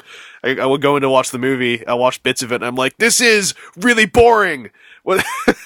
Who are any of these people? Why are they all swearing at each other? I don't care that, okay, well, alright, whatever. Gog, how much of Downfall have you seen, if any of it, or have you just seen, like, clips? Oh, I haven't seen any of Downfall. Wait, which is the one with Strauss? Yeah, that's the second one. The second one. Yeah. What's it called? I don't remember. Aftermath, I think. Aftermath, yeah. I've only seen Aftermath. I have not seen any of Downfall at all. I've seen them both. Well, Woo! Andy, tell me some thoughts about how great was Downfall. Did you see when that chick got cut in half? I totally did. It was I totally actually metal. really did. I did actually like that chainsaw. I did want that in the game once I saw it. I was kind of upset that it wasn't there. Yeah. I don't know. Yeah, that story is... I mean, they do have at least one kind of interesting bit, which is about how the captain of the ship dies. Like, because you only see that in, like, a video log format, and... from one clip to another, because it has a huge bit of static in the middle of it. The Dr. Kine, is it? Dr. Kine? Dr. Kine. Yeah, he's about to inject the captain to calm him down, because he's needing to be restrained, because he's going all aggro and stuff. And big fuzz, and he has a needle in his eye, which sucks, and he dies. In the animated movie, you get to see that without any... static or anything, and it looks a lot more like Kine goes straight for him right for that eye. As I understand, that's one of the many things Downfall does, which is apparently, I never saw the scene, but apparently it's played in a way that is almost contradictory to how the game presents things. Yeah. As are many things apparently in Downfall. Yeah, I don't remember a huge amount. I just remember the ending as they shoot, strangely enough, they do exactly what they do in Dead Space, and they attach a beacon to an asteroid and they shoot it out, or something like that. I'm pretty sure that's how it goes down. And somehow the last character is, I think, trapped behind a wall with literally an army of necromorphs on the other side of this failing shield or something. I think this is how it goes. And she's like, well, I'm going to die, but at least no one else will have to do this. And guess who flies by? Hello, this is Isaac Clarke, and I'm coming to save you, Nicole. Well, hey! It ends almost exactly like Extraction does, but the journey is far less interesting and the ending is far less memorable. I hear Nicole unnamedly appears in Downfall with a completely different haircut. She does briefly, but I saw this actually just after I played Dead Space. So I saw this a good couple of years ago, I'm sure. Not a lot of it stuck, so take that as it will. There's some great material on like the Dead Space wiki where they try to somehow mangle Downfall into actually working with the Dead Space canon, and it's quite amusing to read. Like, the marker now has a dead space around it that necromorphs cannot approach. So the girl who survives, the security officer lady, she can sleep by the marker, and all the necromorphs will just walk by her or something. Yeah, that's how she, in theory, survived. That's how it was. Yeah. It didn't make sense. And the thing about necromorphs in animation, they can't draw necromorphs in either of these movies. The necromorphs look bizarre. I mean, they don't look scary. They kind of look, I guess the best way to describe them is blob-ish. Like, their entire bodies don't seem to have bones to them. They just seem to flow like the Nemesis when he turns into a blob at the end of 3. Is the best way to describe it. Like, you can look at a necromorph and you can kind of maybe guess. If it's got 2 arms and a tail, you can guess it's a leaper, and you can tell the babies, but for the most part, the other necromorphs just look like husks of spikes, and they don't look great. Well, there was one that got cut out of the movie that I saw a piece of concept art for that looked kind of cool. Of course, it got cut out of the movie. But it was like a really large one made out of a few hundred bodies all fused together, and it looked like those bodies, and its head was like several main characters in that movie who die, like the guy who has the plasma chainsaw at first, the unitologist guy. That would have been neat. And yeah, it's like all of their torsos all screaming like, ah! And they're all fused into this giant behemoth thing. Yeah, Downfall, I don't know. On the bright side though, in Downfall, there's one chick, who's all hardcore, totally gets cut in half with a plasma chainsaw. It's totally metal. I mean, that's got no hair too. That's pretty metal. Yeah. As far as I understand it, it's not like literally that is all people remember Downfall for, is that time that what's her name gets cut in half with a plasma chainsaw. Yeah. I think that's a fair comment. Now, I haven't seen Aftermath, but I have heard that it has some truly high quality computer graphics in it. In its defense, it is better than Downfall. Question. Does anyone get cut in half in it though with a plasma chainsaw? Not with a plasma chainsaw. I'm sure someone gets cut in half. I don't know if it's metal enough. Pretty metal. It's got a Scottish captain in with a fantastic beard. Okay, that's pretty metal. He's a bit like Sean Connery, or at least he reminded me of that. Do you know who I'm talking about, Gog? Yeah. Gog, tell me some thoughts you had about Aftermath. I mean, I haven't seen it. I don't really... after hearing about the incredibly high-quality CG in it, I haven't really felt a need to check it out. It was high quality, and it turned out that they farmed it out in 1992. Oh, okay. So... Yeah. So for its time, it was very high quality. Basically, it was okay. You basically have several characters, and it goes through each one kind of one by one and tells their little story of being on the Ishimura and how they all came. Because at the beginning, you see they're all a group. One of them includes Strauss from Dead Space 2. Hey. But you basically this group of survivors that are on the Ishimura get rescued. It turns out they were there on a mission, and they went to the Ishimura after Isaac had already left. So this is post Dead Space 1. Basically they're there on a mission to try to find the marker, or when they realize it's been destroyed, to find any pieces or fragments or evidence, anything that they can bring back with them to salvage from the fact that their whole operation there got destroyed. And so most of the members of the group they all get their kind of, each one has their own story to tell. So the whole movie basically goes through them one by one and tells from their perspective what happened. And there's a couple of neat moments where you see kind of the same event, but from a different perspective. But I think for the most part, it's not particularly memorable. I think the only reason why I watched it is because I knew Strauss was in the game and what he went through and why he was there and why they were doing the same thing to him that they were to Isaac. Because they like in the beginning of the game, like the security guy asks Strauss, he's like, "So how's your eye?" So he went through the same eye poke machine and everything else that Isaac did. They did the same experiments and data extraction on him that they did for Isaac.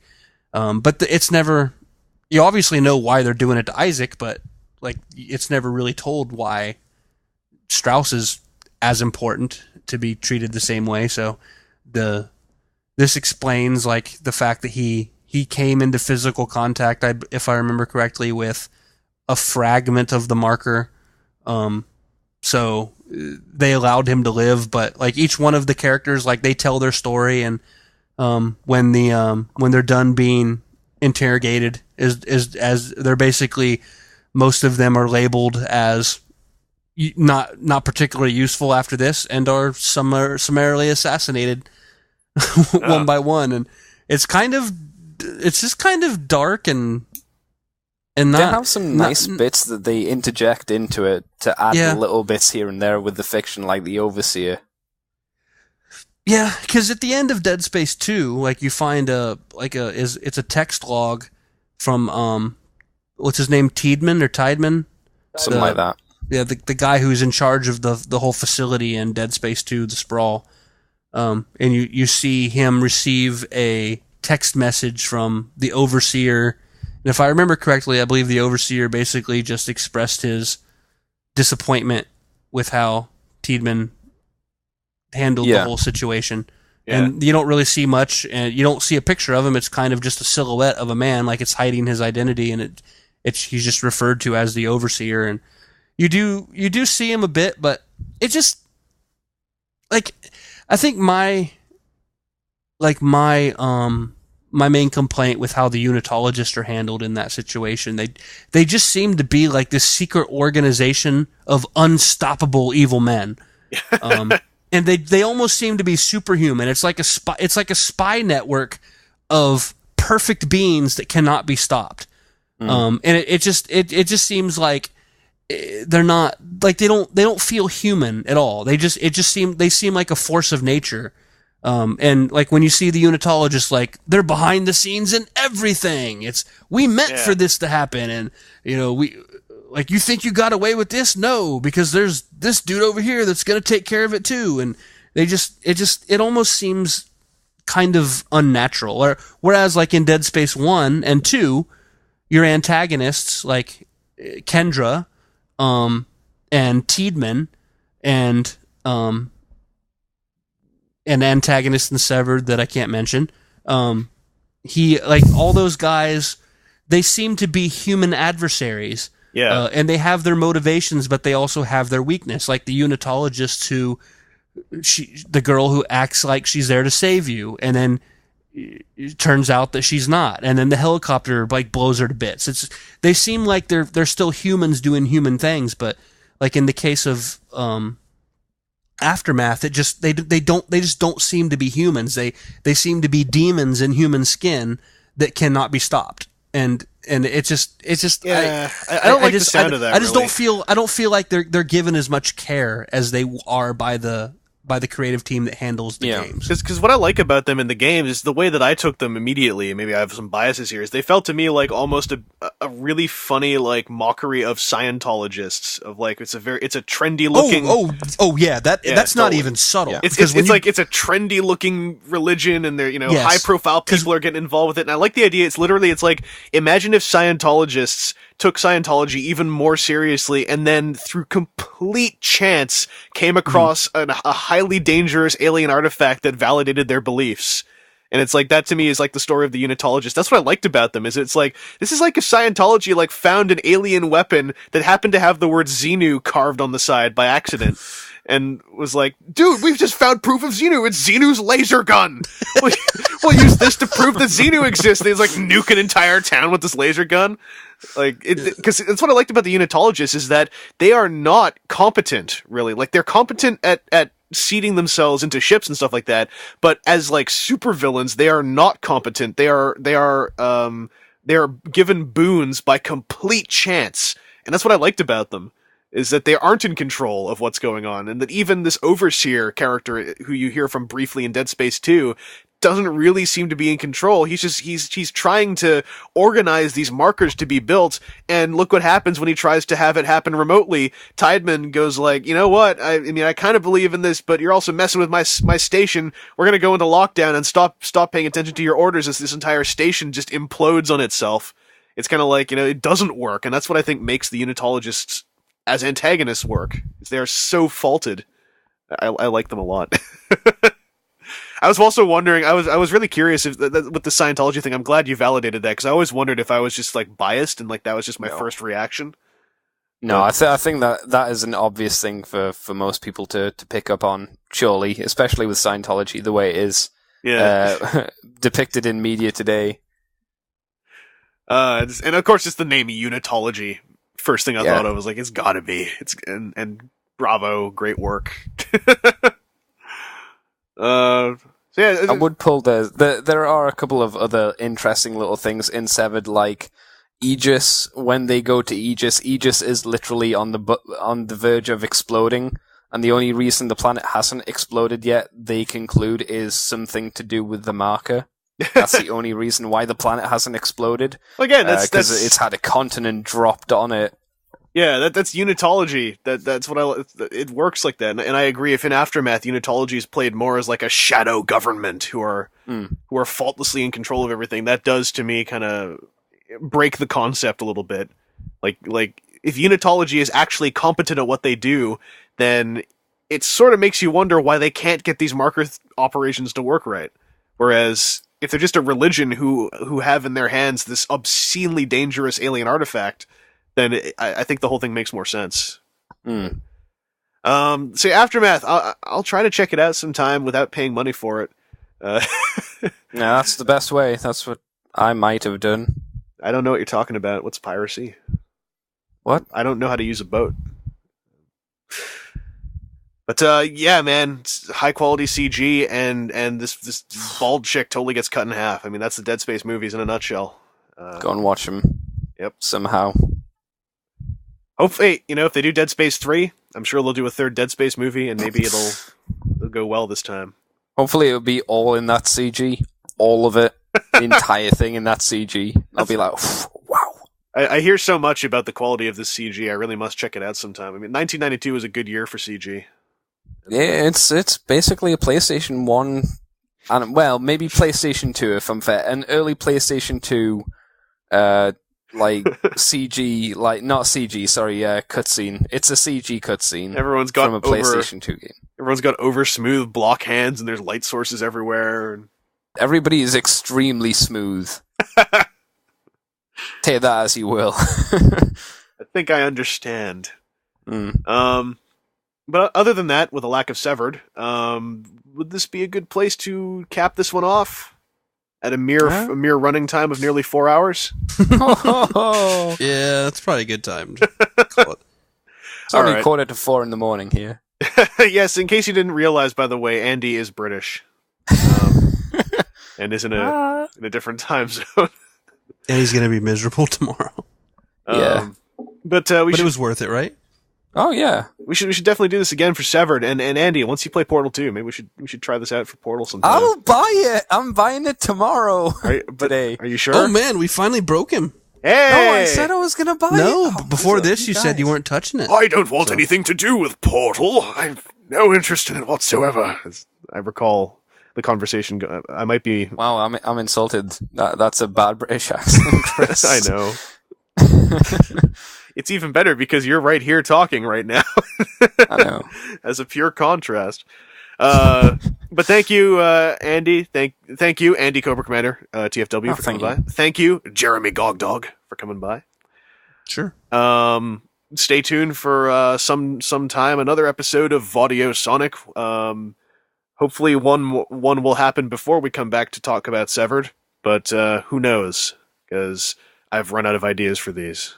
So I'll see how my whims go. But hope you've enjoyed this. If you stuck it out this whole time, hopefully I put in chapter markings or something or a timeline so you could skip around if you needed to. But if you did skip around, you're a jerk, because we were talking about some pretty valuable stuff back there that you missed. So how could you? Anyway, I'll talk to you later. We'll talk to you later. This is Vangelus, and this was Vaudiosonic. Fast forwarding approximately 3 months to July 18th, 2011. Prepare for severed discussion. Recording resumes.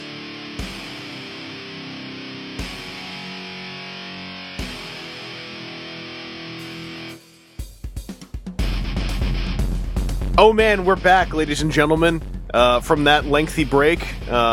Let's see, April, May, June, July. About a 3-month intermission pause there. We all just kind of, we got into our space pod and flew off, but we're back. We've landed on the sprawl, and we're here to talk about Dead Space 2 Severed. I am still joined by Gogdog. Hi. I didn't realize it had been that long, but... Yeah, nearly 3 months. And we're also still joined by Andy, Cobra Commander TFW! Hey guys. So, we're gonna talk about Severed now, because we talked about Dead Space 2 months ago. I don't entirely remember what we said, but, I was going to play Severed, and then something happened called the PlayStation Network hack. Oh. Which happened while I was downloading Severed. Oh. So I bought Severed, halfway's downloaded it, and then spent about a month and a half with a half-downloaded Severed I couldn't play. Because PSN came back, but the store didn't come back for a while. I think it wasn't until early June, when we were at BotCon, that Severed finally returned to my inbox on my PlayStation. So I played through it in one go. Dead Space Severed is it's Dead Space 2 DLC that is based on the exploits of the Extraction crew, but it takes place during Dead Space 2. And you play as Gabe the goddamn Weller, which really pumped me up, because I love Gabe Weller in Extraction. So getting to play as Gabe Weller made me feel very empowered in Severed. But I don't know. How did you guys feel? Andy, how'd you feel about taking up the mantle of Gabe Weller? Well, this was the first time I actually got to see Gabe from an outside perspective, because I didn't play Severed. I had to watch a walkthrough. I'd already gotten rid of Dead Space 2 by the time the DLC had came out, so I prepped myself for when we were going to do the original lot, and then you said you hadn't got it, and I was like, oh man. So I had to re-associate myself with all of the footage tonight. So I got you to watch before this record. I got you to watch a Let's Play twice. You did, but this time it was during the call, so I was just jumping through to the story bits. But it was good to see it again, because Gabe's a cool guy. The biggest problem that I had with this DLC, just on off topic bit, was I don't think they ever mentioned the main dude from Extraction. Was it? Yeah, that would be. Oh crap! I just forgot his name. Nate? Nate, yes. Yeah, Nate wasn't mentioned, he vanished, and I kind of would have liked them to have put something about Nate in there, but I was glad at least Gabe got in there, because Gabe was a pretty hardcore man himself, who I didn't actually think was going to survive Extraction, but he seemed to. Yeah, I thought, the whole of Extraction, I got really endeared to Gabe Weller. I mean, we mentioned this when we recorded before. I got really endeared to Gabe Weller, and then really afraid, especially the chapter where you take up his POV, because that usually means that character's going to die. So I was like, oh no, but I was really happy to see him come back for this. And although I have no idea what the hell happened between both games, and I don't even know if there are audio logs I was supposed to find to explain what happens, I don't think there are. I don't think there are. Yeah, I've been looking up on the wiki since I played the game, like, what happened? And I haven't dug too deep. I just looked in the Severed page, basically. So that was kind of a bummer, but at least that happened to Nate and not to Gabe. Although Nate cut off his own arm and then ran to the shuttle with a minigun at the end of Extraction, so he's a badass in his own right. Gog, how about you? How'd you feel about Weller being the focus on this one? I liked it. I kind of like when they take characters and then they do like a flash forward and don't give you a lot of explanation. I mean, not that I don't feel like there was any explanation not needed, because I agree. I'll get more into Gabe in a minute, but as far as Weller goes, because with Extraction, you play mostly from Nate's perspective. Yeah. Nate almost kind of seems to have a bit of a subtle relationship development with Lexine. And then flash forward to, what was this, like 2 years later, I think? Something like that, yeah. Yeah. Suddenly, Weller and Lexine are married. And I think that's neat. I think that was an interesting way to take it, because Weller at times was, I wouldn't say hostile towards Lexine, but certainly early in the game, he was going to leave her for dead so that the police officers wouldn't be weighted down, so that they could get out of there and figure out what the hell was going on. And he was basically going to leave Lexine to her own fate in the police station, say, sorry, we got more important things to do. And it's kind of interesting to see that whole take on the character of his kind of a hard ass, look, we don't have time to babysit, we got to get out of here. And flash forward 2 years later, and he's since fallen in love and has, in the process of fathering a child with her. I think that was a neat way to take it from a character point of view. Definitely. Because it's that's the way things reflect in real life. You certainly meet people who you don't necessarily think would get along, or even friends who, you have a friend who is dating another friend, and then you catch up with them years later, and it turns out they married the other girl. Stuff like that happens. So I thought it was a bit of they avoided the easy path of just saying that Nate and Lexine got married. You do see the little flashes at the end of Extraction, where it looks like someone gets turned into a necromorph. I think there's a lot of theories out there, because as far as I know, there never has been any official word. At least there wasn't, unless something came out really recently as far as what happened with Gabe. But a lot of people's theory was that Gabe somehow, or Nate, while they were all, or Nate. I mean, yeah, sorry, Nate on the shuttle somehow got turned into a necromorph and was killed on the way to the sprawl. But I don't think that's ever been officially confirmed. I think even before this Severed DLC came out, the prevailing theory was that Nate turned into a necromorph and killed everybody on the way to the sprawl. A lot of people thought that's what happened, going off of those little flashes. And that would have made me pretty mad, because I would have been like, "There's no way Gabe Weller is going down to a necromorph, even a one-armed necromorph with a minigun. No way Gabe Weller's going down to that. That makes no sense to me." So that's kind of like where Severed starts off, and the progression in Severed is it takes place during Dead Space 2, so it's kind of like how Extraction ran, Extraction did kind of run parallel to Dead Space 1. In Severed, you definitely are walking right through the opening sections of Dead Space 2, only backwards, which is kind of cool to me. And I really enjoyed playing through it. I mean, it's short, but it's not very expensive, and you get to see the Twitchers again. Damn it, because those things came out of nowhere. I didn't expect to see a Twitcher that fast, and I got legitimately jump scared by Twitchers twice during my playthrough, because they did the thing of corridor's empty. You're waiting for the elevator. Oh, by the way, there's a twitching thing behind you. What? And yeah, flipped out a little bit. Although I have a story to tell about when I started to play this, because I hadn't played Dead Space for, a month or so, until I got Severed. And I jumped right into Dead Space 2 just to play the opening of the game to reaffirm myself with the movement controls. And then after I got free of the straitjacket, I was like, all right, I'm just going to go into Severed now. Dive into Severed, strutting in there like a badass, because I'd already beaten all the other Dead Space games. Walk in there, first major encounter in Severed, get my ass ripped to shreds. Quite embarrassingly, in fact. And that was real humbling. I was wondering, I guess, Gog, since you played Severed, did you play Severed very soon after Dead Space 2, or did you have like a bit of a break in between, and was there any growing pains getting back in? I bought Severed the night it came out, so I think it had only been about a week or two since I had beat the Dead Space 2 proper. So I was still pretty solid, I think, on my controls and everything, and but I still thought that it was. on the average more difficult than the game. It felt like it had been maybe bumped up one difficulty tier. Yeah, overall, the lengthy encounters in Severed can get real tough. Because it's mostly because they throw the horde at you constantly as a smokescreen while black leapers are entering the room, and I wasn't totally used to that right away. It took me. I died horrifically like 3 times before I managed to make some good progress in Severed. Andy, what if I just threw you into Severed right now? How would it go?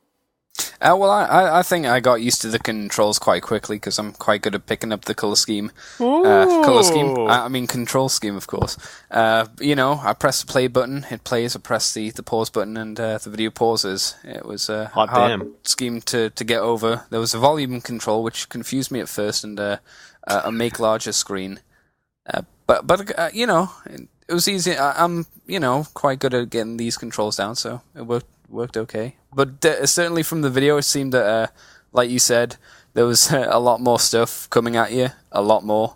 Mm-hmm. With, as you said, they would have the cannon fodder, as it were, to bring in the bigger guns to get you. Yeah, because I'm not used. I don't know why, but I was not used to the idea of the horde being used as a distraction like that. Because especially because Weller, he's armed with a heavily customized submachine gun, which is the horde killer weapon. So he's built to wipe out the hordes, especially once I saw he already had like 15 nodes, or not 15, but pile of nodes in his machine gun. I was like, oh man, so what's up, horde? Oh, you're all dead. And while I'm doing that, I've been snuck up on by like twitchers and leapers.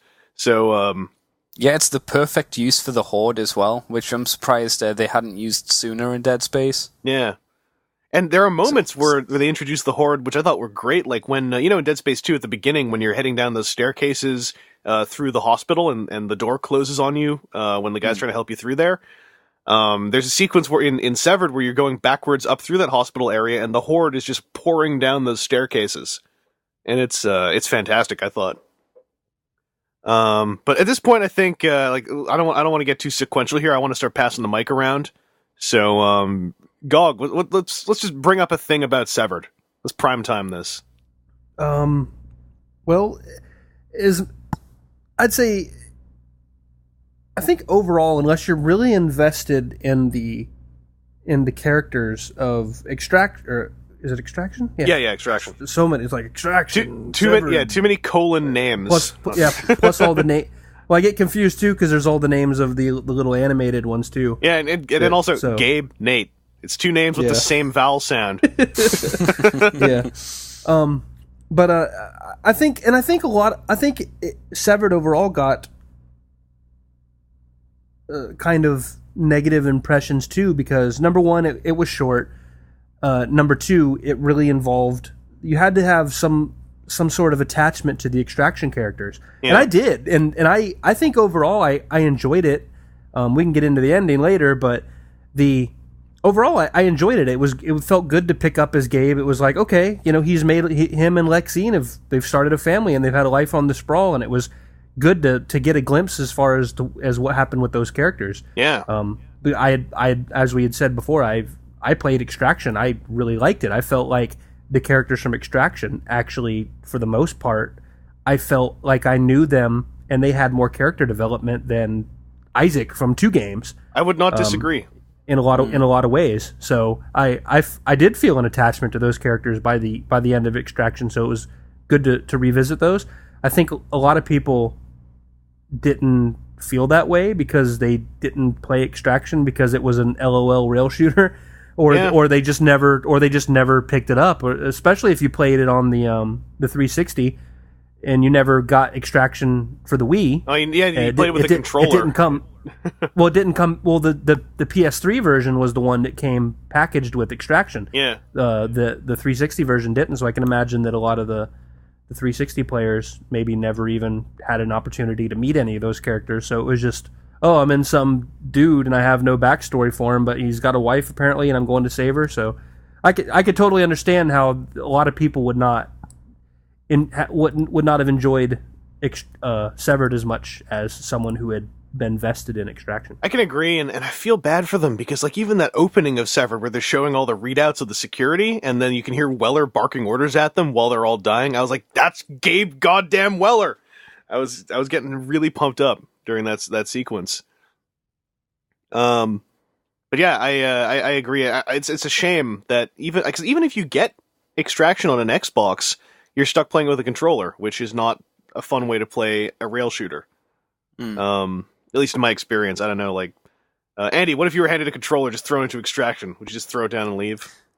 See, I got the PlayStation version because I was told I could get a free copy of Extraction, and then I was told that, well, it was more like I remembered that, oh god, you don't want to play a rail shooter, LOL, game with a pad, and I wasn't willing to fork out, what, £40 or more for a wand, PlayStation wand. I tried to borrow my friend's, but he wouldn't let me. He was busy using it. What's he using it for? He was using it for Extraction. Okay, because my first question is, your friend has a move, and he's like, no, I'm using the move. I'd immediately go, like, for what? Yeah, that's what I was like as well. I was like, what are you using it for? He's like, Extraction. I was like, well, at least you're playing the only game that you can for it. Yeah, but exactly. I thought, watching both of these games is essentially how I did it. I was glad to see the continuation of Gabe's story. It was good to have another person. Like, I'd argue that Isaac Clarke only had really one game of character development. I'm not sure it's even fair to consider the first game anything where you could consider him a character, since he was deliberately done, as we'd said before, like you put yourself as him, as Mr. Isaac. And the first games, all the character development that might have happened in the first game, or did happen in the first game, can be condensed down into kind of like the opening sequence of Dead Space 2 quite easily. Yeah, I would definitely agree with that statement. Andy, have you got another thing about Severed you'd like to bring up? Because I kind of segued you onto one there. And I want to. Oh God, did you? I don't know. If not, it's all right. No, I don't know. I'm confused and lost like a puppy. Well, like Gabe is during this game. That's a thing I do. I did like how the actual game started off, though. Where you started off, that was good. It literally threw you into the minefield, as it were. Yes. Because when that video turned on and I started watching it, I was like, I'm glad I'm not playing this, because I remember what that tunnel was full of prior to the drill and in Dead Space 2. I remember there were a lot of necromorphs down there. I'm glad I'm not playing this, because I would be running, and I would be running into those pussball bombs. I would, yeah. I actually almost ran into one of those pussball bombs because I didn't realize they were there right away. I was like, "What's that noise? Where's the necro?" Oh, wait, I stepped on it. Okay. And I was really nervous actually during the opening of Severed, because Severed is not friendly to you. I mean, like, no. You can argue a lot of Dead Space is not friendly to you, but Dead Space games generally, at least, they have an intro section where you're kind of like, okay, I can kind of get my bearings, ease myself into the world before everything goes crazy. Severed just throws you into the shoes of a guy stuck at the bottom of a mine shaft full of necromorphs. And it's like, by the way, your wife. Oh, yep. Okay. Now live. Exactly. I also want to throw, actually, myself, just some props again to bringing back Lexine, who's got to be, like, one of the most sympathetic... I hate to use the word, but it's kind of true. She's one of the most sympathetic damsels I've seen in a video game for a while.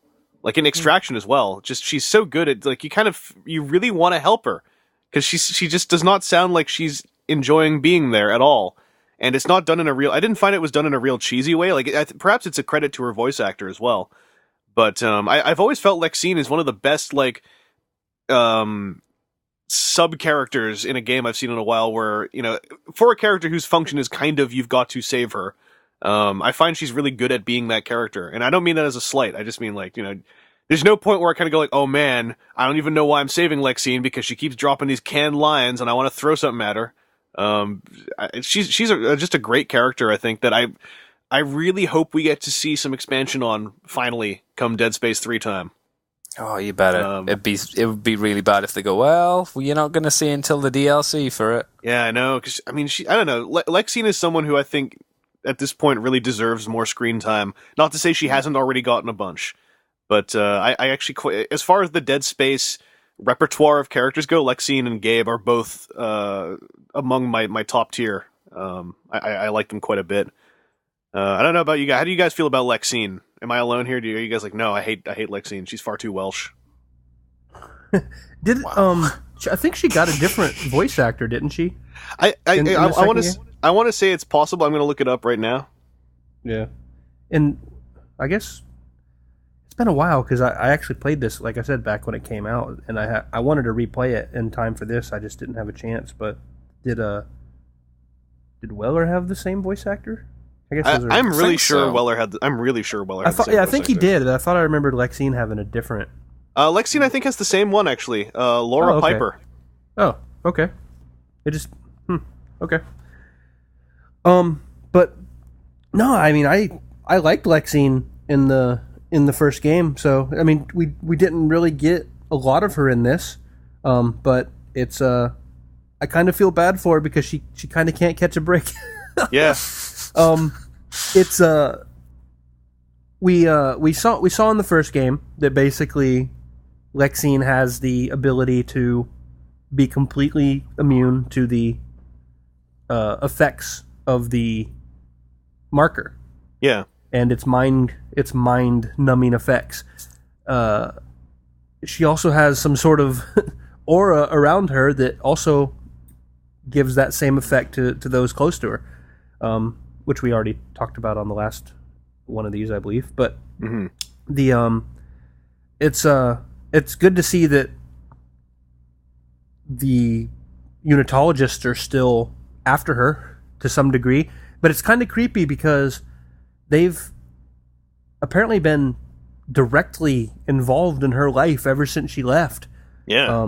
And it's going back to Gabe a little bit too. Like, it was well established that they had every intention of killing Gabe until they realized that they had become romantic and allowed that to develop just so they could get a child out of Lexine, which is kind of creepy. Like, but at the same time, it's almost like that. I mean, not to get like over romantic or whatever, but it was that love and relationship actually allowed Gabe the chance to go on and have that, and going into the ending, we'll get more into that too. But yeah, I mean, it's so I don't know. I mean, I guess for Lexine, it's kind of bittersweet because if she had never had that relationship with Gabe, I keep wanting to call him Nate. If she had never had that relationship with Gabe, she never would have had the kid. But then if she never would have had to, he would have been taken out, and she never maybe would have had the pain of the loss. But at the same time, she probably never would have gotten away because it was it was all that which basically set up for her to be able to escape. But yeah, I really would like to see. They keep building up Lexine as having this power, and they didn't really go into that more, other than the fact that yeah, the unitologists they know about you. They've been secretly manipulating and controlling your life, and now we're coming to get you. And as far as her power, where it comes from, why she has it, we still know nothing about that. So I feel at this point the road they're going down with Lexine, they really need to make her part of the core story. And I still feel like it's kind of a shame because with the DLC, I would have liked to have some of this put into the game proper, because if there's a lot of people who don't play DLC, they much like Andy, they'll buy the game and then they'll sell it before the DLC even comes out. So there are plenty of mainstream hardcore, maybe not hardcore, but certainly big fans of the Dead Space franchise that have still never even seen these characters. Yeah. They played Dead Space 1, they played Dead Space 2, and they really liked those games. But unless you played the rail supplement, shooter, the rail shooter supplementary game and the DLC for the second game, these characters have never been so much as mentioned. Yeah. So I kind of hope that this takes a bit of a more front row seat in the third game, because if not, it's just going to be like the side adventures of this magical girl. and not to slight Isaac Clarke, but as I guess you and I have both said, you know, the perhaps somewhat more interesting adventures of Lexine, Murdoch, and the Extraction cast. Like, not, as I said, not to say that Isaac Clarke's story was no good. That was a great story, but the Extraction story I always find to be slightly more compelling. At least that cast. I don't know, Andy. what do you think of Lexine? I enjoyed the idea of saving her. Like you said, she was very likable in the way you wanted to save her. She didn't feel like a Princess Peach who, she's in trouble again. Time to strap on my boots and start shooting some mushroom people in the face to save her. That's right. She's definitely an interesting character, and like Gog said, kind of tragic at the same time. I wondered when we heard that the Unitologist had taken interest in her life, like how deeply they had got into the relationship, because the way I looked at it was if they had started having an attraction, Gabe and Lexine, like how far would the Unitologist have gone to ensure that relationship flourished? Like, because 2 years is a long time, and there are going to be problems with any kind of relationship. Did the Unitologist perhaps try and smooth over as much as they could and ease? Like, if Gabe had a late shift that night and Lexine wanted to see him, like, would they have just gone, okay, let's switch around the shifts to make sure that there's baby-making time? Yeah, like guide their lives to make sure that they have a happy relationship and that full copulation services were being acquired, as it were. Exactly. What a horribly scientific way to put it, by the way. It's true, because we know that Gabe's friend, who I can't remember, who we'll probably again talk about later, seemed to know Lexine to a point, I would say.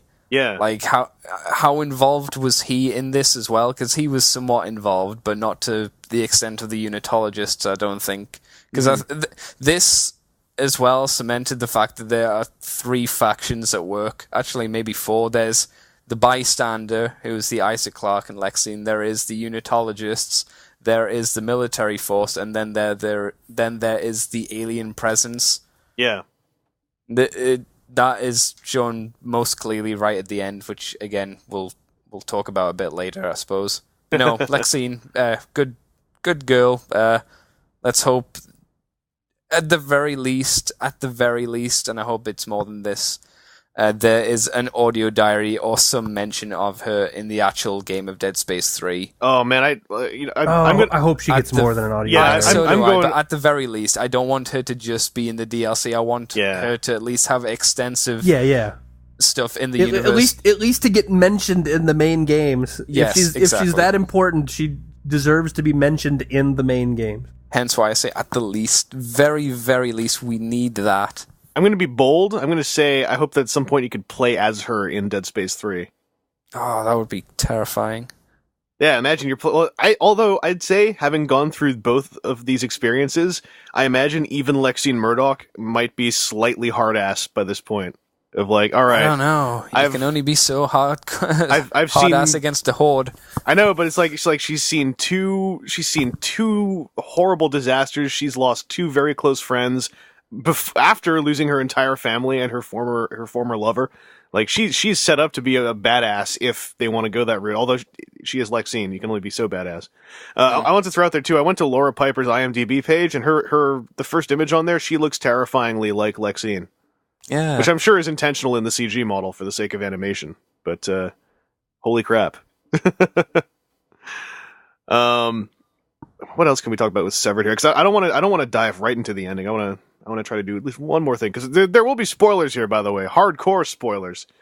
I guess we could talk quickly about the human antagonist in the form of, or the human antagonists in the form of Victor Bartlett, which is that's his name. Yeah, it's Gabe's superior officer, and then the 2 white coat men who seem to have powers of the Force.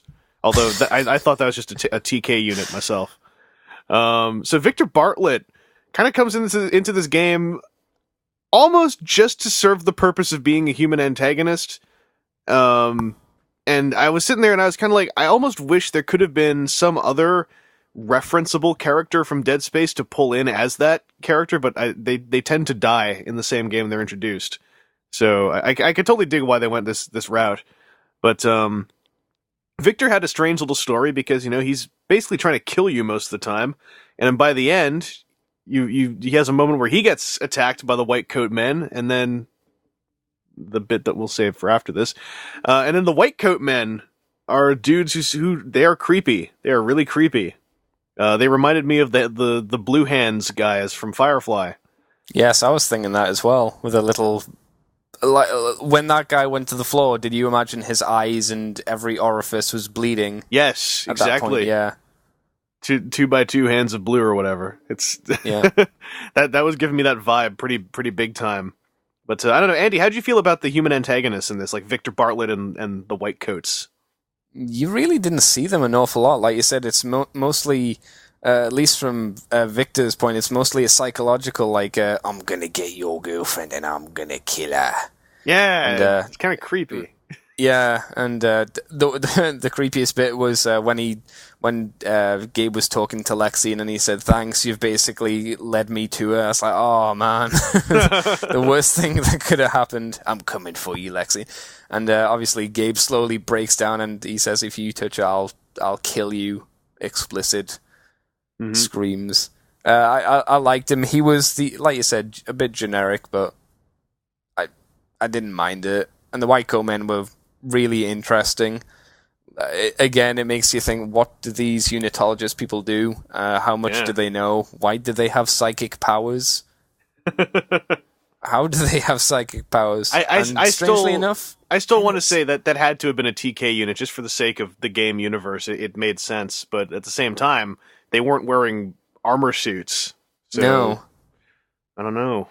That's the thing, and they had creepy accents as well, which I can't remember. Was it a British accent that they were wielding around there? Well, Probably, I mean, they're bad guys, so of course they're going to be given. Well, yeah. Exactly. I'm evil. I don't know. That's the way it goes. It's like, all right, these guys aren't evil enough. Oh, British. Now are we evil? It's like, oh yeah, totally. They got their comeuppance in the end as well, didn't they? Oh well, they were the quote unquote end boss almost.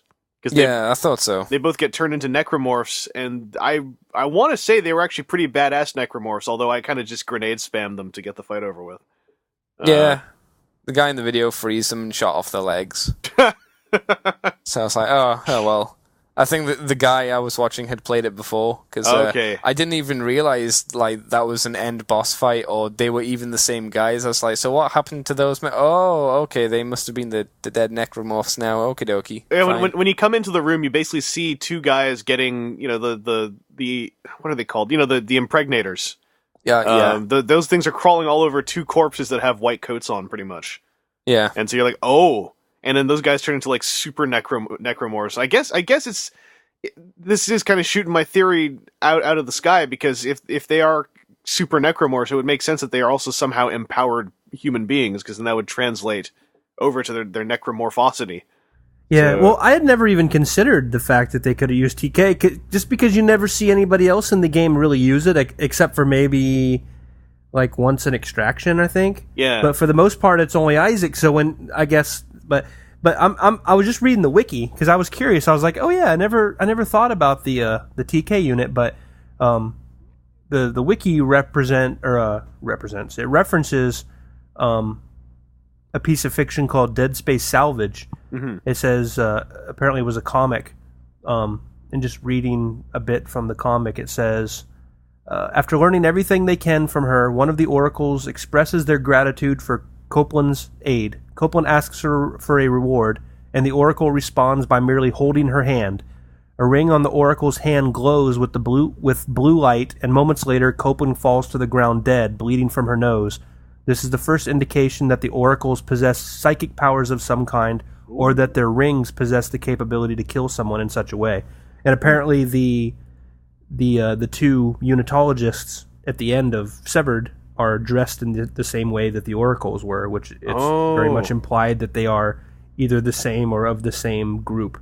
Okay, so, that explains why they're necromorphs. Either they have some sort of powers, or they carry rings that give them power of some sort. It's implied that in some of the supplementary fiction that I've never seen myself. Okay, yeah, stop spreading your fiction around Dead Space. It's that blue glow that threw. That's why I thought TK, because it was also a blue glow. So I was like, oh, that's what my TK stasis type stuff does. Unless they've just miniaturized it into rings, but I guess. Did we just spoil Dead Space 4? I don't know. Yeah. Oh man. Gog, what do you think of the human antagonists in this? Any other thoughts on those guys or Victor? Victor was okay. I don't think he was remarkable in any way. It was kind of an oh crap moment because he doesn't have the voice of a villain. He just sounds like a rent-a-cop security guard who, like, you're like, hey man, can I cut off 15 minutes late? I got to pick up the kids. All right, man. No big deal. We'll make it up. We'll make it up next week sometime. Like, he's not. Yeah. He wasn't a villain. He just. By the way, man, I'm gonna go kill your wife now. Yeah. So I was actually really surprised when you see him on the gunship and he turns around and starts trying to kill you. I'm like, man, they didn't set him up to be a villain. But I mean, after that, there was that shock at first, but after that, he was okay. I don't think he was remarkable in any way. Like the unitologists though they were just plain creepy. You didn't really see a whole lot of them until the end, but it was like that whole, like, when they're holding out their hands and the energy's coming out. It's like, oh man, like, what is going on with this? And again, it's if that wasn't a TK unit, if these guys actually do have some sort of power, there's a lot of consequence for the Dead Space universe, because the unitologists up to that point have basically just been psychopaths who care nothing for anyone, and they just want to spread their perverse ways across everyone. But they've never been portrayed as anything, at least in the games, as anything other than just people with some really silly objectives. But they're just people who are incredibly flawed and downright moronic, and just don't seem to know what they're getting themselves into or the consequences of their actions. At least on the middle management and below. But if these characters actually have the ability to do stuff like this, and it's something more than just a TK unit or a ring, unless that ring is something really crazy, that has a lot of consequence for this universe. So yeah, it's strange to put this in the DLC, I think, but we didn't really get to see a lot of them. We saw them do some crazy stuff. They carried Lexine away, and then they got infested. So, but yeah, I don't think the antagonists in this, at least human-wise, were incredibly memorable. But I think it was just overall the struggle of all these obstacles in between Gabe and his pregnant wife that he's trying desperately to get back to, because he's already been through this and he's not going to let it happen again. I think it was just the culmination of all those things was kind of one big antagonist overall, and it was just there's all these things in Gabe's way, and he's not going to let any one of them basically block his path. Mm-hmm. So while I don't think any one of them were particularly remarkable on their own, I think just the added effect of you got all these necromorphs, and you got the stupid military guy, and you got the unitologist, and not a one of those is going to be alive by the time Nate finds his way to Lexine. Yeah, because that's also why I love playing as Gabe Weller, because even playing as Isaac Clarke, I'd be like, oh, there's a chance Isaac could just get killed during all this. But Gabe Weller is like, it's the reason why I liked him in Extraction. He's like almost an unwelcome action hero style character in survival horror, but to actually play as one is just so empowering. And the fact that he has a good voice actor, and he totally broke a trope by surviving Extraction. I loved Gabe Weller and being in this game and getting to see a bunch of these things stack up, but in the face of a guy who I legitimately felt could kick them down, and he did kick a whole lot of them down. But he didn't kick them all down, and I guess that means we can go into the ending of the game, which is something that took me entirely by surprise. And I actually, off recording, I was going like, oh man! But I will admit, actually, I have somewhat warmed up to the ending in hindsight. But when it happened, I was actually kind of mad because basically Victor, who you think is dead. But before I get there, I just want to mention also, this is right before this end boss thing where you fight the infected oracles. You walk through literally the area that Isaac Clarke walked through when he was in his straitjacket, and you actually find the body of the guy who cuts his throat open at the start of Dead Space 2. And I totally used his body to clear out a whole bunch of trip mines. So that was kind of satisfying. Because for some reason his body was clipping against something and wouldn't actually go through the doorway. So I had to stomp his body into mush and then pick up pieces and throw them through the minefield to set off all the mines. It was kind of fun. By the way, video games are safe for kids. So the Victor catches up to you. You're doing a hacking minigame, and it's such a good trick because it's the first time you actually hack anything in Severed. Is at the very end. You're like, oh right, hacking. Start doing the hack, get 2 out of 3. All of a sudden, Victor jumps on your back, goes like just following orders, and it like basically pulls the pin on a grenade and pops it between the both of you. Victor dead as hell from that explosion. And then Gabe is left legless, pretty much. His legs get blown off by the grenade, and that's where I'm like, oh no. And then you do get a very cool final stand moment of like necromorphs just pouring into the hangar. You've got to shoot out 4 locks to blow open the airlock, and you're trying to do it while necromorphs are coming after you. And you know, Gabe Weller does not survive. He has a total like tragic final couple words with Lexine, who is very upset about the fact that he's being left behind to die. And it was a very, very badass way to go out. It was a very fitting Gabe Weller way to go out, fighting through, an endless horde of necromorphs with no legs just to save one person. And then he did not die by being ripped to shreds. He just succumbed to his injuries, which I thought was also just very fantastic in that they didn't ignobilize him at all by him. And then the necromorphs tore him to shreds. It was, the whole delivery of it was fine. It bummed me out because I was like, at the same time, Weller is, in my eyes, such a cool character. It's a shame to kill him off in a DLC. I wish he'd been given a full game rather than just a DLC. So that's my really, at the end of the day, once I put aside all my fanboying, that is my only real sticking point, is that Gabe Weller dies because of a 2-chapter, like 40-minute DLC rather than a full-on 8-chapter multi-hour game.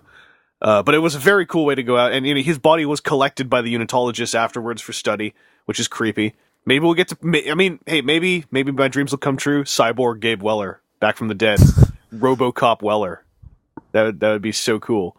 But, that's the ending of the game. That's how I felt about it. It was very well done little thing for a DLC thing. It was a decent thing storytelling wise. It was. There are worse ways to kill off characters, so I'm not really that upset about it. But in the moment, I was actually kind of mad. I was like, "Oh no, you didn't." But I'm okay. I'm okay now. Gog, what about you? How do you feel about the end? Yeah, I was really bummed.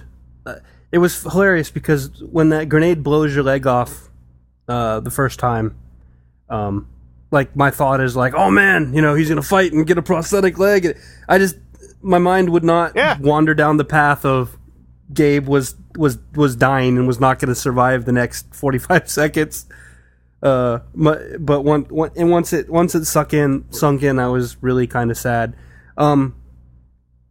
Conceptually, the ending worked for me for 2 different reasons. For one, it was really a big pie in the face to the unitologists, because the entire reason why their relationship was allowed to exist, and even why Gabe was allowed to exist and allowed to live after coming to the sprawl and surviving the Ishimura incident, was because they were basically using him. But it was the development of that relationship that they helped foster, or at least protect and ensure continued, which basically blew up in their face and allowed Lexine to completely get away from them, which they now apparently do not have any idea where she is at all. So I thought that was a kind of pie-in-your-face, just desserts moment, at least for them. So, I mean, it certainly sucks that he died. But for 2, I also thought it was a good contrast for the characters that we saw in Extraction. We saw, I mean, almost directly, it almost makes me wonder if it wasn't planned exactly because of that, because in Extraction we see Gabe, who is willing to leave Lexine to die just so they wouldn't be bogged down by other people and stragglers, because the cops needed to go in and take care of business. There was at least a couple points where if Gabe had his way, Lexine he didn't give a crap about her. She would have died. And she just would have been another one of the bodies that they saw everywhere. He didn't see the significance of saving the one person. Contrast that to the ending of Severed, where Gabe will do anything he can to ensure his wife's survival, even at the cost of his own life. Mm-hmm. And I thought that little bit of, even though it's not focused on at all, it's all subtle, but you have 2 very different character traits from one to the other. And I thought that even then, like, again, Gabe Weller has the most character development of anyone in the Dead Space franchise, because that is a huge leap from one to the other. Even though it happens in a fairly short amount of gameplay time, it still makes him a pretty well-rounded character. And overall, it was even though it sucks that he had to end, and if I had my way, he would have continued on and been a much more important factor in Dead Space 3 or even in Dead Space 2. Robo Gabe. It's still I still think it's a fitting end for the character, and it's a great contrast to the person he was at the beginning of Extraction. Yeah. And I forgot actually, I wanted to throw something else out there. When you mentioned Extraction and Parallels, also, another reason why I immediately got angry about it was I was like, but Nate cut off his own arm and he made it back to the shuttle. Because that happens in Extraction. Andy, how about you? How'd you feel about the ending of Severed? I definitely enjoyed it. I thought it was fun. Like you said, as soon as that mini game starts and it gets finished, Gabe basically takes a grenade right to his face and he survives. And I was like, well, that's pretty hardcore. If he's gonna go down fighting. He's not gonna go down in no pussy kind of way. He's gonna go down in a pretty hardcore way. As soon as that explosion went off, I did think, I wonder how upset Chris maybe when he sees this, and how upset was Gog when he played this, because I know you guys both really connected with that character. But I thought it was a good send off for him, and hell, like again, Gog mentioned pie in the face of the unitologists. I'd like to see Robo Gabe come back, or some kind of creepy human necromorph hybrid. Necroweller. Yeah, Necroweller. I was kind of thinking like Nemesis Project kind of thing, like Resident Evil 3 Nemesis. Hey, you know what? What's Gabe's name? He's Gabe Weller, right? Yep. Yeah. Who's the actor that played RoboCop? Peter Weller. Ah. That better be intentional. Oh my god.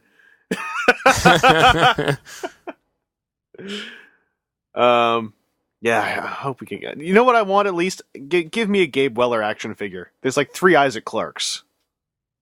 Do me up a Gabe Weller. Don't each of the Isaac Clarkes, though, have masks on? They do, but it's not the same armor as Weller. You could just pretend it's Gabe. It's not the same. Just a name on the box, Chris. No, it's not. It's for real. I guess the only problem I had overall with this DLC was it was like the problems I had with Dead Space 2. It didn't answer any questions. It just gave me even more questions than the questions I previously had from Dead Space 2. And yes. I was like, what's going on? Yeah, and that's true, because like that was one of the reasons why I didn't have a problem with Dead Space 2 at the end was, yeah, you don't really learn anything, because the first game sets up all these questions and you're like, oh man, Dead Space 2. And it turns out to be much more of a character story than it does a plot moving forward story. And strangely enough, that's exactly what Severed is for the Extraction people. Doesn't really move the plot forward at all. You don't learn really anything, but it's definitely a nice little character piece, I think. So it's the same for both, I think. Yeah. Yeah, I don't know. I think that they're just really setting up for high expectations plot-wise on Dead Space 3. Because I've always been in the camp of, like, I love these games, but also Dead Space 3 has got to answer some questions. I think we said this, actually, back in April. And definitely Severed really adds on to that feeling of, like, hey guys, alright, we're here, trilogy. Tell us what's going on, please. I'm almost a little bit scared about how much they are going to have to cover with the inclusion of this, and from what it sounds like, all the comics and stuff, because this all has to tie up in one game. You can't leave these mystery men floating around without explanation. We need explanation for a lot of things. Yeah, I agree. I'm not a big... the worst thing they could do is go, oh, Lexine, she just got away. She was fine. They never found her. Yeah, that's it. I'm not a huge fan of how they've handled the supplementary fiction at all, especially when I read the Mass Effect comics, and they're so good. They tie in great to the main story. They're written by the same people, and it it totally complements the other fiction. You really feel like everything is coming from the same minds, and it's all part of the same world. And when I read or watch a lot of the Dead Space fiction, it seems so detached. It feels like it was written by completely different sets of people, which it was. And it feels like the only way that it ties into the main fiction is it hits a few bullet points that they were told to hit, and outside of that, they had free reign to do what they wanted. And so, I think the Dead Space universe is interesting enough to support supplementary fiction of that nature, and it's just kind of a shame that it's been so poorly handled. And if these guys are meant to be the oracles or whatever from that comic book, I have no idea, and I'm pretty sure most people don't either. Yeah, Dead Space is it's so good at setting up all these questions and all these vagaries, and what it needs is it needs someone who can really bring it home and unify this stuff together. Best example I can give, this is going to home court a little bit, but Transformers comics in IDW, there's a period where a whole lot of stuff was happening. You're kind of like, well, what? And then just for a couple of those questions, you get a really good dude. Like you get Nick Roche with the spotlight on Prowl, not spotlight, but the All Hail Megatron coda on Prowl, where it's literally just Prowl tying together like 15 little subplots in like 5 pages. With the Cygar and all that stuff. It's like you get a dude in there who can work that kind of magic, and I think Dead Space could have a really cool fictional universe that's accessible and makes sense. But it's all going to come down to what their media campaign is on Dead Space 3, I think. But both the game and the supplementary fiction they do. If it doesn't turn out well, it's it'll probably still be a fun game, but it'll be a bummer if they can't get a more solid bit of Scotch tape on the world they've created. Is my approach on it. So those are most of my talking points, except for damn Twitchers. Anything else from either of you guys? Gog? Andy? No, I think I covered pretty much everything.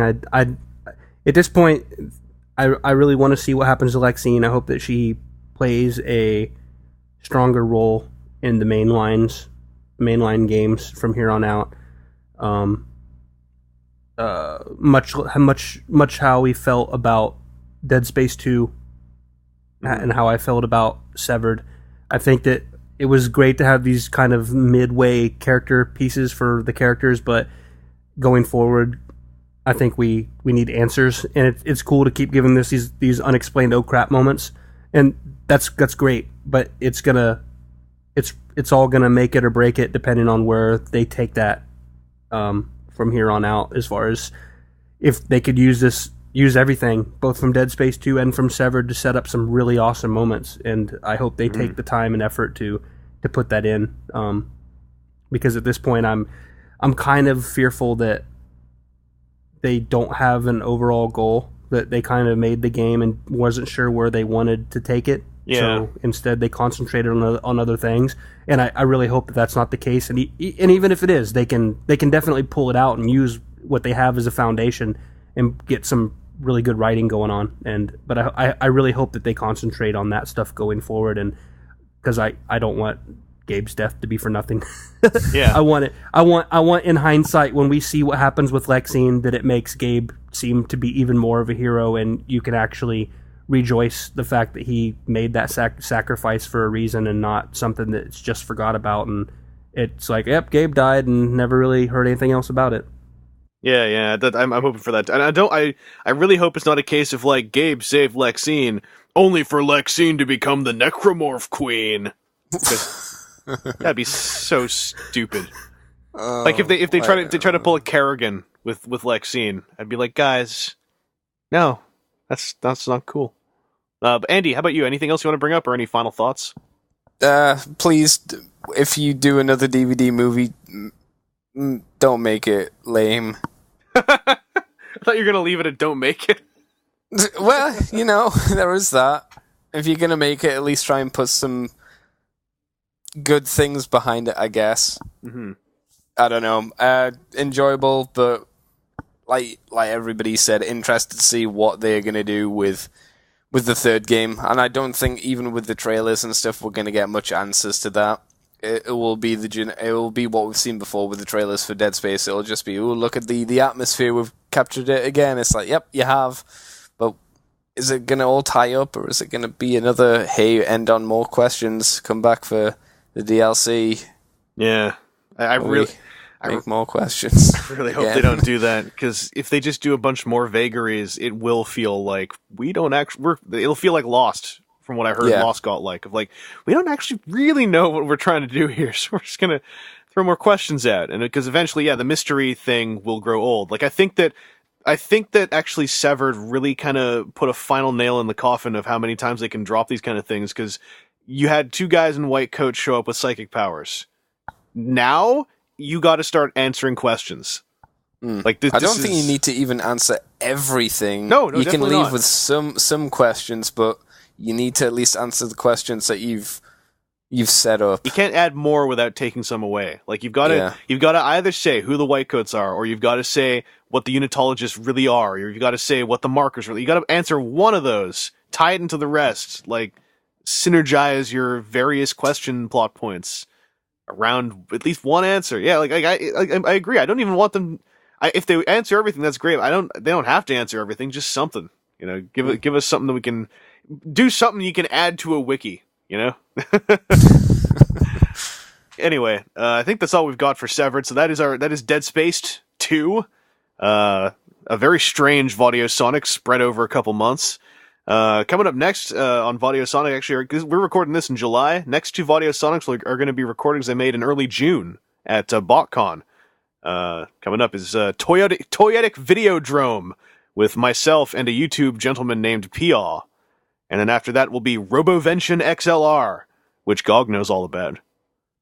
Yeah, I make a cameo appearance while you blow your nose. That's right, because I got sick at BotCon. Yay, blood. And that's right, Andy knows all about my blood. Yeah, I do. And after those, who knows what Vaudiosonic will do next? Maybe you do. Vanish for another 2 months, I don't know. But I totally have a plan. But there might be a barrage of Vaudiosonic after this as I get those 2 BotCon ones out, which will make it look like this is produced way faster than it actually is the long term. But hope you enjoy it. Stay tuned for more. We're going to go all over the place and with a real sense of passion. Ooh. Good night, everyone.